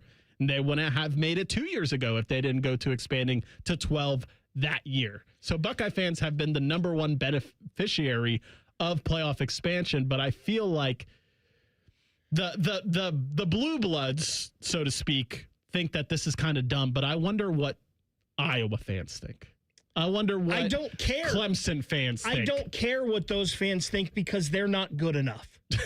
If you're right. not good enough to win the national championship, why do I need the fluff of you playing in a first-round college football playoff game? That's just fact. And real quick, I know you want to say something, Isaiah. Craig in the YouTube chat says 24 teams in is only 18% of the 130-plus college football teams. That is still the lowest percentage among all playoff tournaments. And we talk about the pros, and I think the NFL probably has too many teams getting in. The NHL and the NBA definitely have too many teams getting in. I will argue this, and I will die on this hill. The difference between 1 and 32 in the NFL minuscule is smaller than the difference between 1 and 12 in college football. Yeah, and Isaiah, we'll let you get the last word in, but to that point, it's like, out of all the teams that are actually contenders of the national championship, what is that every year? Let's say for the sake of this argument, let's go on the safe side. 20 teams are good enough to win the national championship every year. There's not. But let's just say for the sake of argument. But we're going to let 24 of them into the playoff. That's the difference between this and the pro sports and the fraction of how many teams get in the playoff. Those teams in the NFL, the NBA, and the NHL, they're equal in talent. Let's say take out the bottom 5 of it. I sincerely think that 25 teams in any given year are good enough to make the playoff. It's not the same for college football. There's still haves and have-nots in college football, and the top of college football is just way better than the next tiers of college football in comparison to the other sports. And my word on it, too, would be I don't want to go to 24. I've swallowed the sins that we have. I know we're at 12 now, and it's going to expand. I don't want to go to 24. 16 is fine with me, because I heard Bake, I think you guys talked about this week. Every single team that you can imagine in the past 15 years has been ranked inside of the top 15 at some point. Vanderbilt's inside the top 15. There's so many teams. Purdue's been inside the top 15 in the past 10 years, in the past 5 years. So if we want to include these teams that, what are they talking about in Iowa? We can include them in the top 16 teams in the country. 24 is way too far. Everyone should be trying to be top 24 every year. You'll be top 15 every couple of years. We don't need to expand it that far. All right, we got to go to break, but when we come back, we'll go back to the NFL. How many games are the Bengals and Browns winning this year? We'll talk about it on a Fan Sports Sunday. Winners of the prestigious Platinum Microphone Award every year, given to the best radio station in the world. No need to look it up. It's real. The Fan. Got a craving for scratch-made food, ice-cold 29-degree beer in every game on wall-to-wall TVs? Head to Twin Peaks, your ultimate sports lodge. Great views, killer eats, colder beer. Twin Peaks. Eats, drinks, scenic views.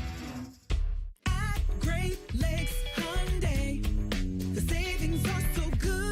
May the savings be with you at Great Lakes Hyundai. Right now, lease a new 26 Elantra SE for $59 per month for 2 years. Just $59 a month for the May Mega Sale. This month only. Plus, every new Hyundai comes with owner insurance and America's best warranty. A 10-year, 100,000-mile powertrain coverage. Dublin or Columbus or glexhyundai.com. With approved credit, $39.95 down plus tax, title, first month payment, 7,500 miles per year, and 6-1. Relax and let Kroger Delivery handle your grocery shopping this week.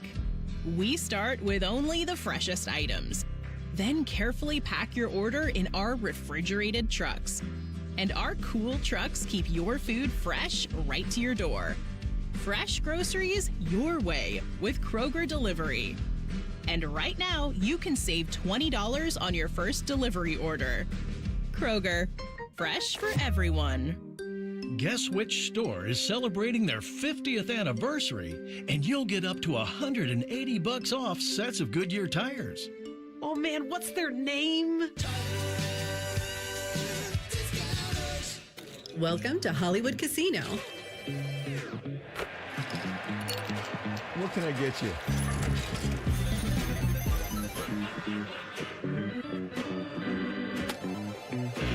How you doing, Columbus?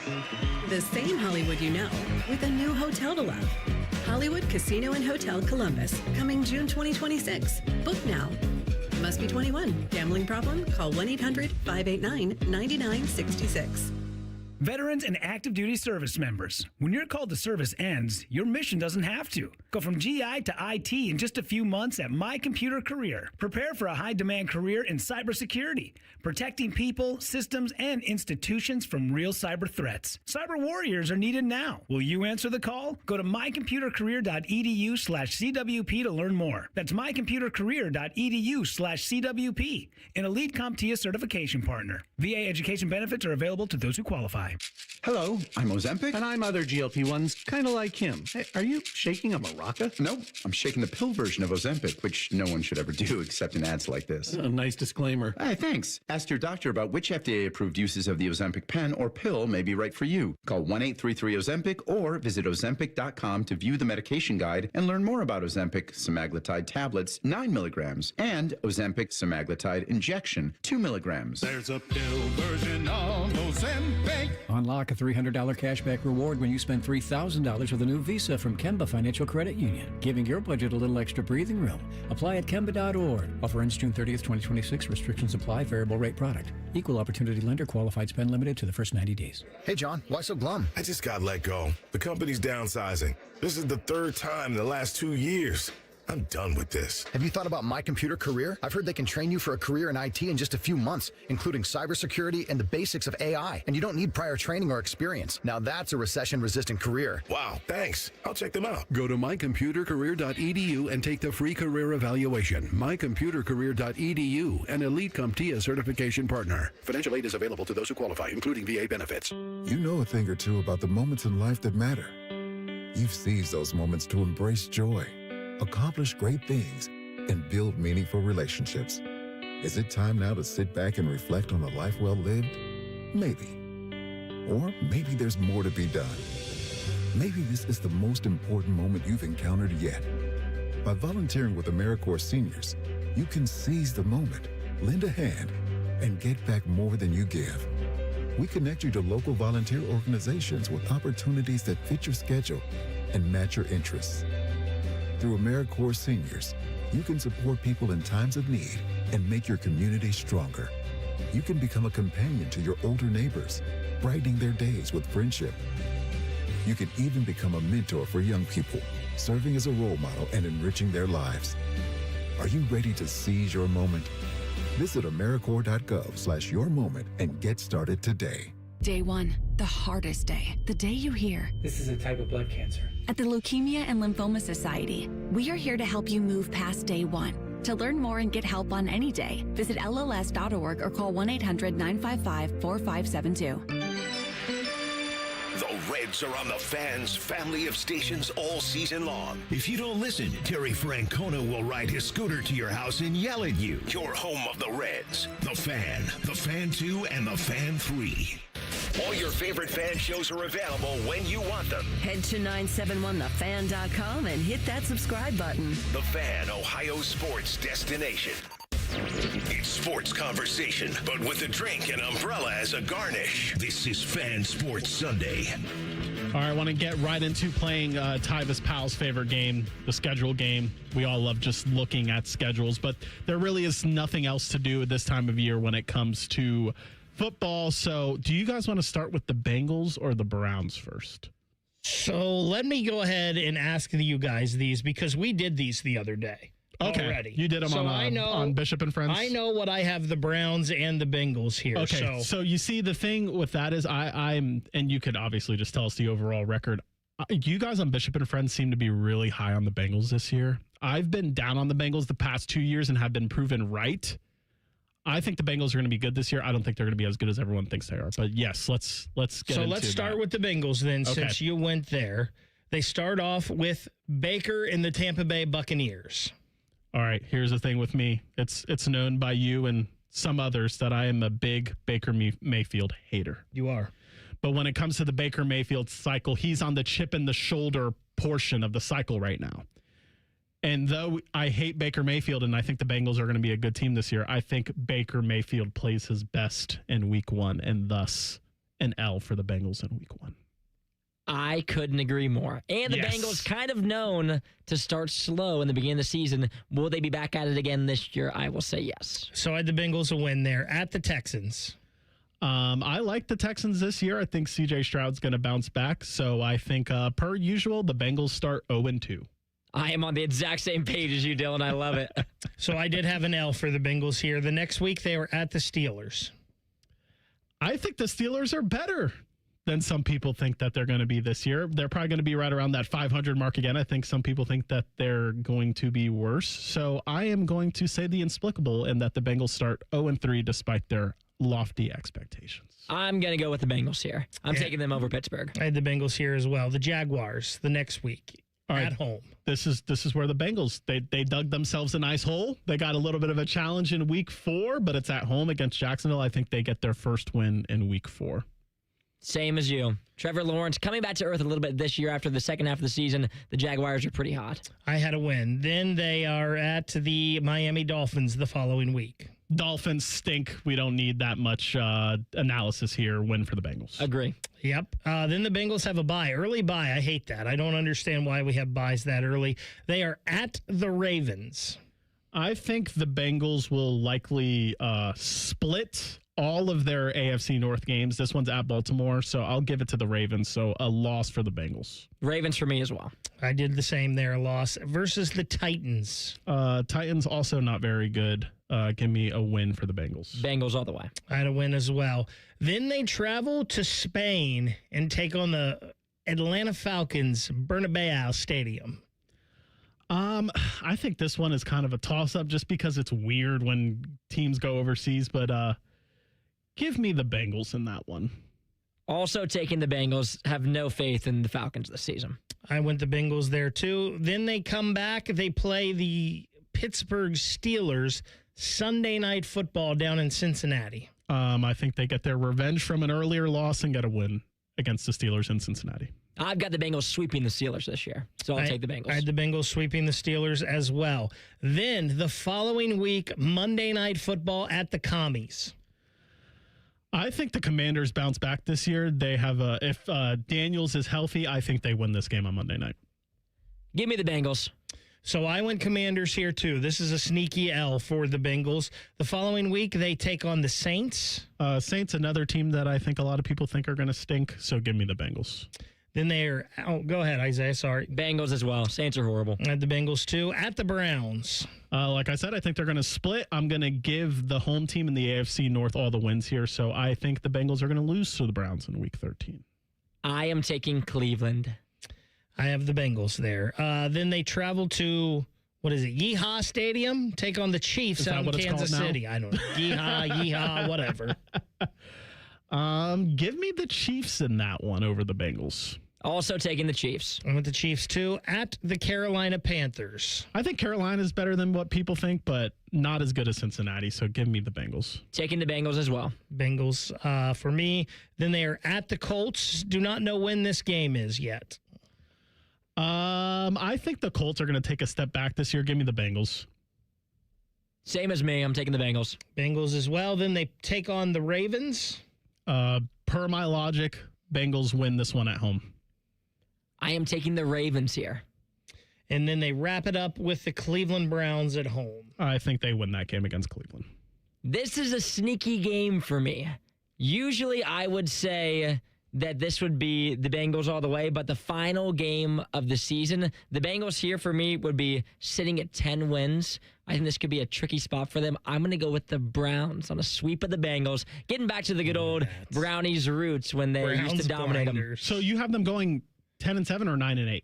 I am going 10-7. Okay, so do I. And I feel like what you guys on the show all have. I had 12-5. Yeah. And I thought I was going to be high. They both had 13-4. Yes, Whoa. you see that's the thing for me.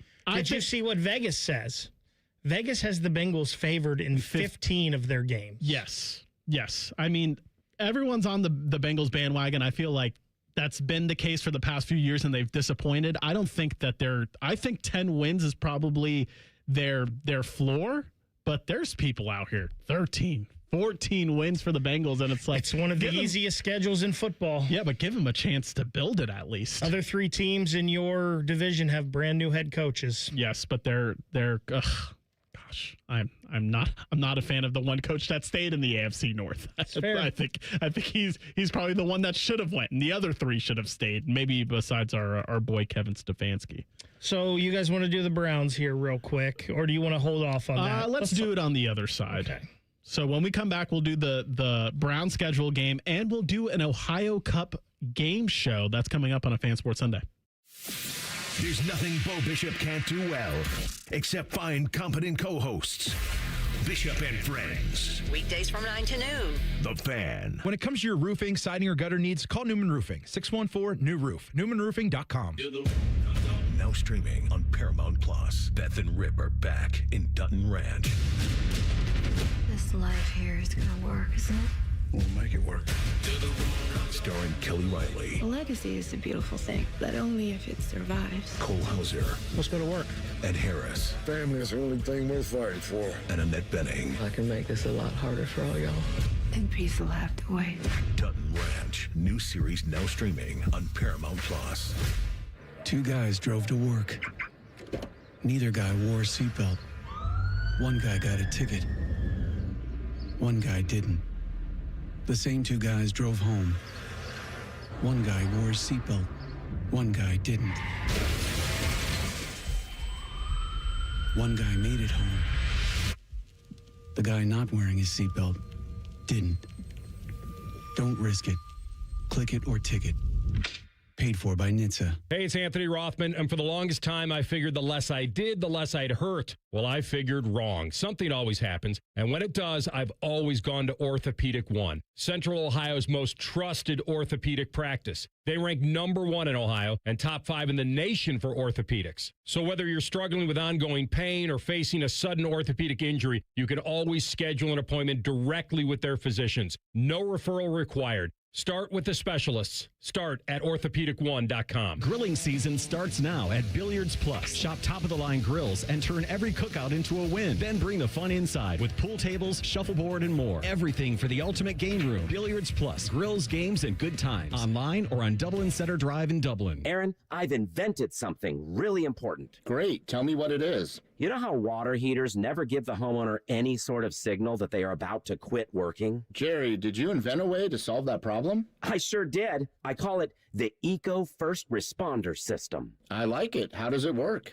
Well, when your hot water heater quits working and you have no hot water, just call Eco before 5 p.m. and we guarantee to install your new hot water heater that same day, even if you decide to go tankless. Jerry, that's been our policy for a long time. What exactly did you invent? I invented the name, Aaron. The name. The Eco First Responder System. I thought you said you liked it. Sure, Jerry. It's a great name for a really strong guarantee.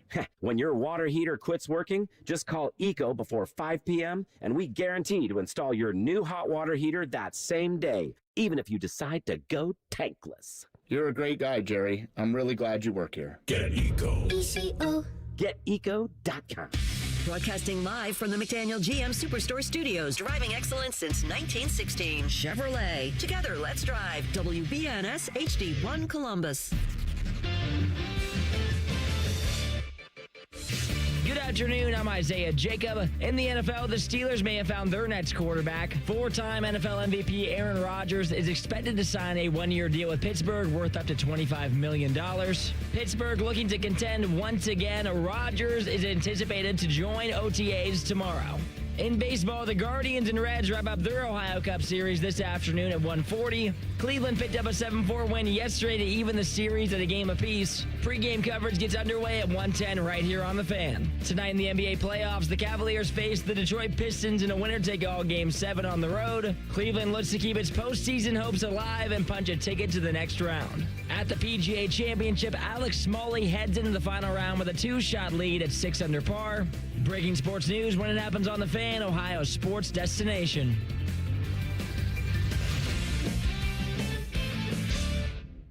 Are you still in your pajamas? We are. You're listening to Fan Sports Sunday. All right, we're going to play a couple of games here. First, we're going to finish the schedule game with the Browns schedule and then do some Ohio Cup. So, Baker, take it away. All right, we'll fly through the Browns. They start at Jacksonville with the Jags. Loss for the Browns for me. 0-1.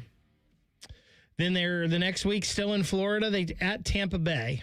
Give me the Bucks in that one. 0-2. Baker revenge tour. Then they play the Panthers at home.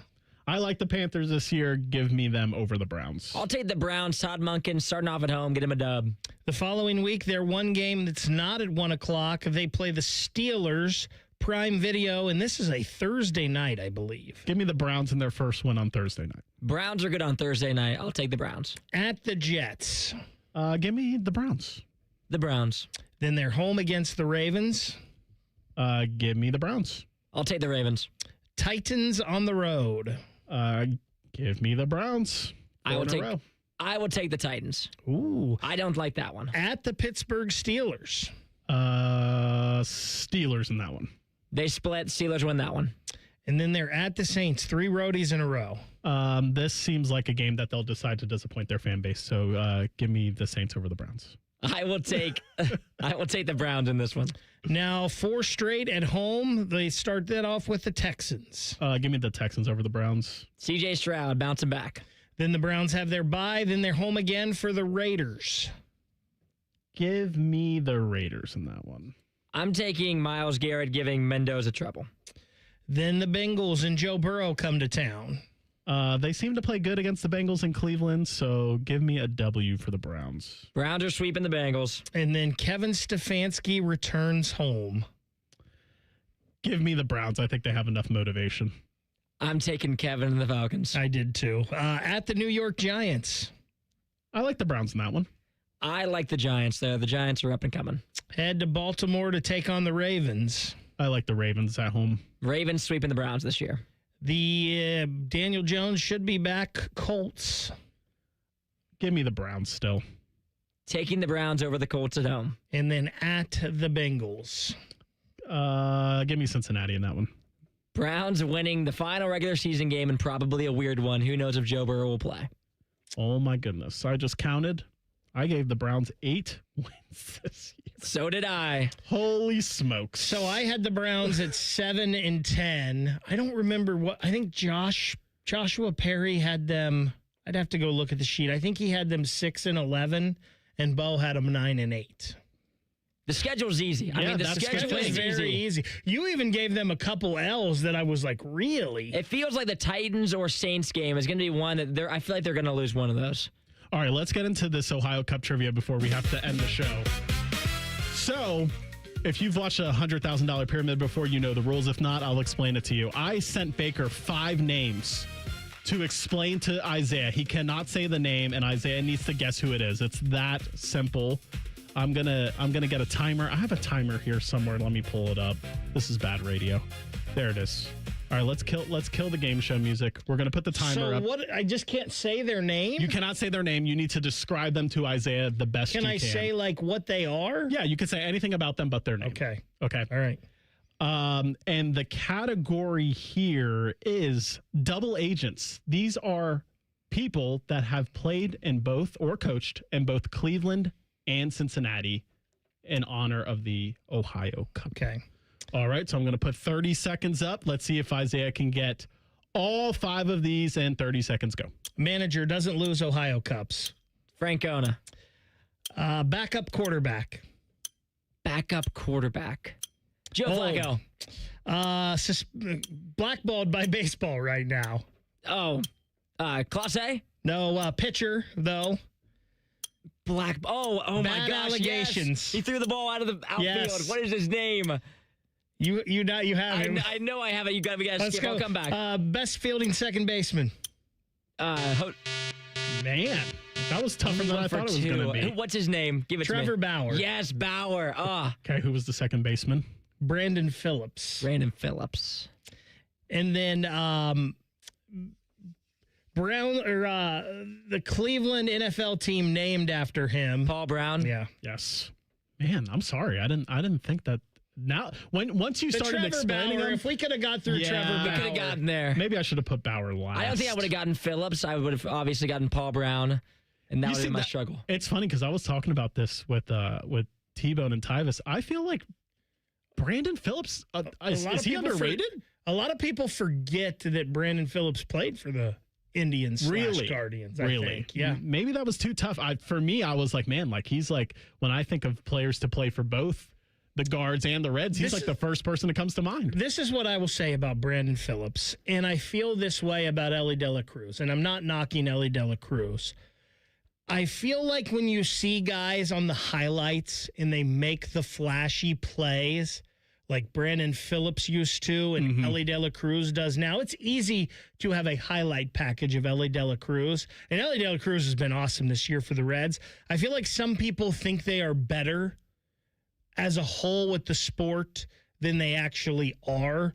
And I feel like Brandon Phillips was great, but I feel like some people thought he was better than he was because you saw his highlights all the time, because he would make these ridiculous plays that a lot of people couldn't. And maybe you looked over some of his flaws. Right. And Ellie De La Cruz, like, I have nothing to say bad about Ellie De La Cruz this year.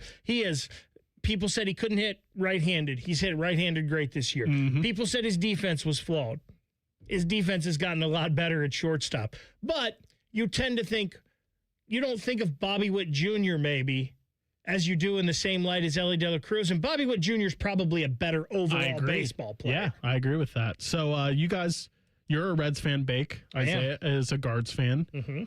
We have the rubber match coming up right after we get out of here. We're leading into that. What do you guys think is going to happen today? And what do you guys think about your teams going into the rest of May and then the rest of summer? So this is what I will say about today. Tito doesn't lose Ohio Cups. He didn't lose them when he was the manager of the Guardians. He didn't lose it last year, his first year with the Reds. I'm very confident that the Reds pull off the win today. I'm also confident in both of these teams. I actually have a little bet out there that says they will both 80 wins or more this year. So I think they will both get to 80 and be fighting for the playoffs. Is that a single bet or a parlay? It's just those two. Okay. Reds, Guardians, both 80 wins. Gotcha. The Reds' biggest thing right now is health. You haven't had Hunter Green all year. Your pitching staff, Williamson's out now. Lauder's out now. Your closer is out with a hamstring injury that looks like it's a while. If the Reds can just get their pitching healthy again, I'm pretty confident in them. Yeah, the Reds have been good, and I don't think that either of these teams have played the best baseball that they're going to this season. I think they'll both make pushes near the end. They're going to be right on the fringe. I also see both of them making it into the playoffs, but it's probably going to be just barely for both teams. I think the Gardo's biggest issue early on is just been getting the consistent bats, which is they're always their issue. Parker Messick's been a beast this year thus far. Really happy with how he's looked. Cade Smith has been a little bit up and down. He started pretty cold. He's starting to turn it around a little bit. But for the guards, it's the same as always. Can they get the bats going? How far can Jose take them? Yeah, I find this very interesting this year that the guards are probably in the worst division in baseball. They're 25-22 in first place in the AL Central. The Reds are similarly 24-22, but they play in the NL Central, which is arguably the best division. Last place. Even though they pretty much have the same record. And the crazy thing is the Reds were in first place in a span of like 10 days. They went from first to last with a rough string there. What was it, a 7? I think it was an 8-game losing streak that they were on. And those were the Cubs and the Pirates, 2 teams that are in your division. So, right. So I think the rubber match here. Who do you like, Isaiah? You think that the guards are doing it?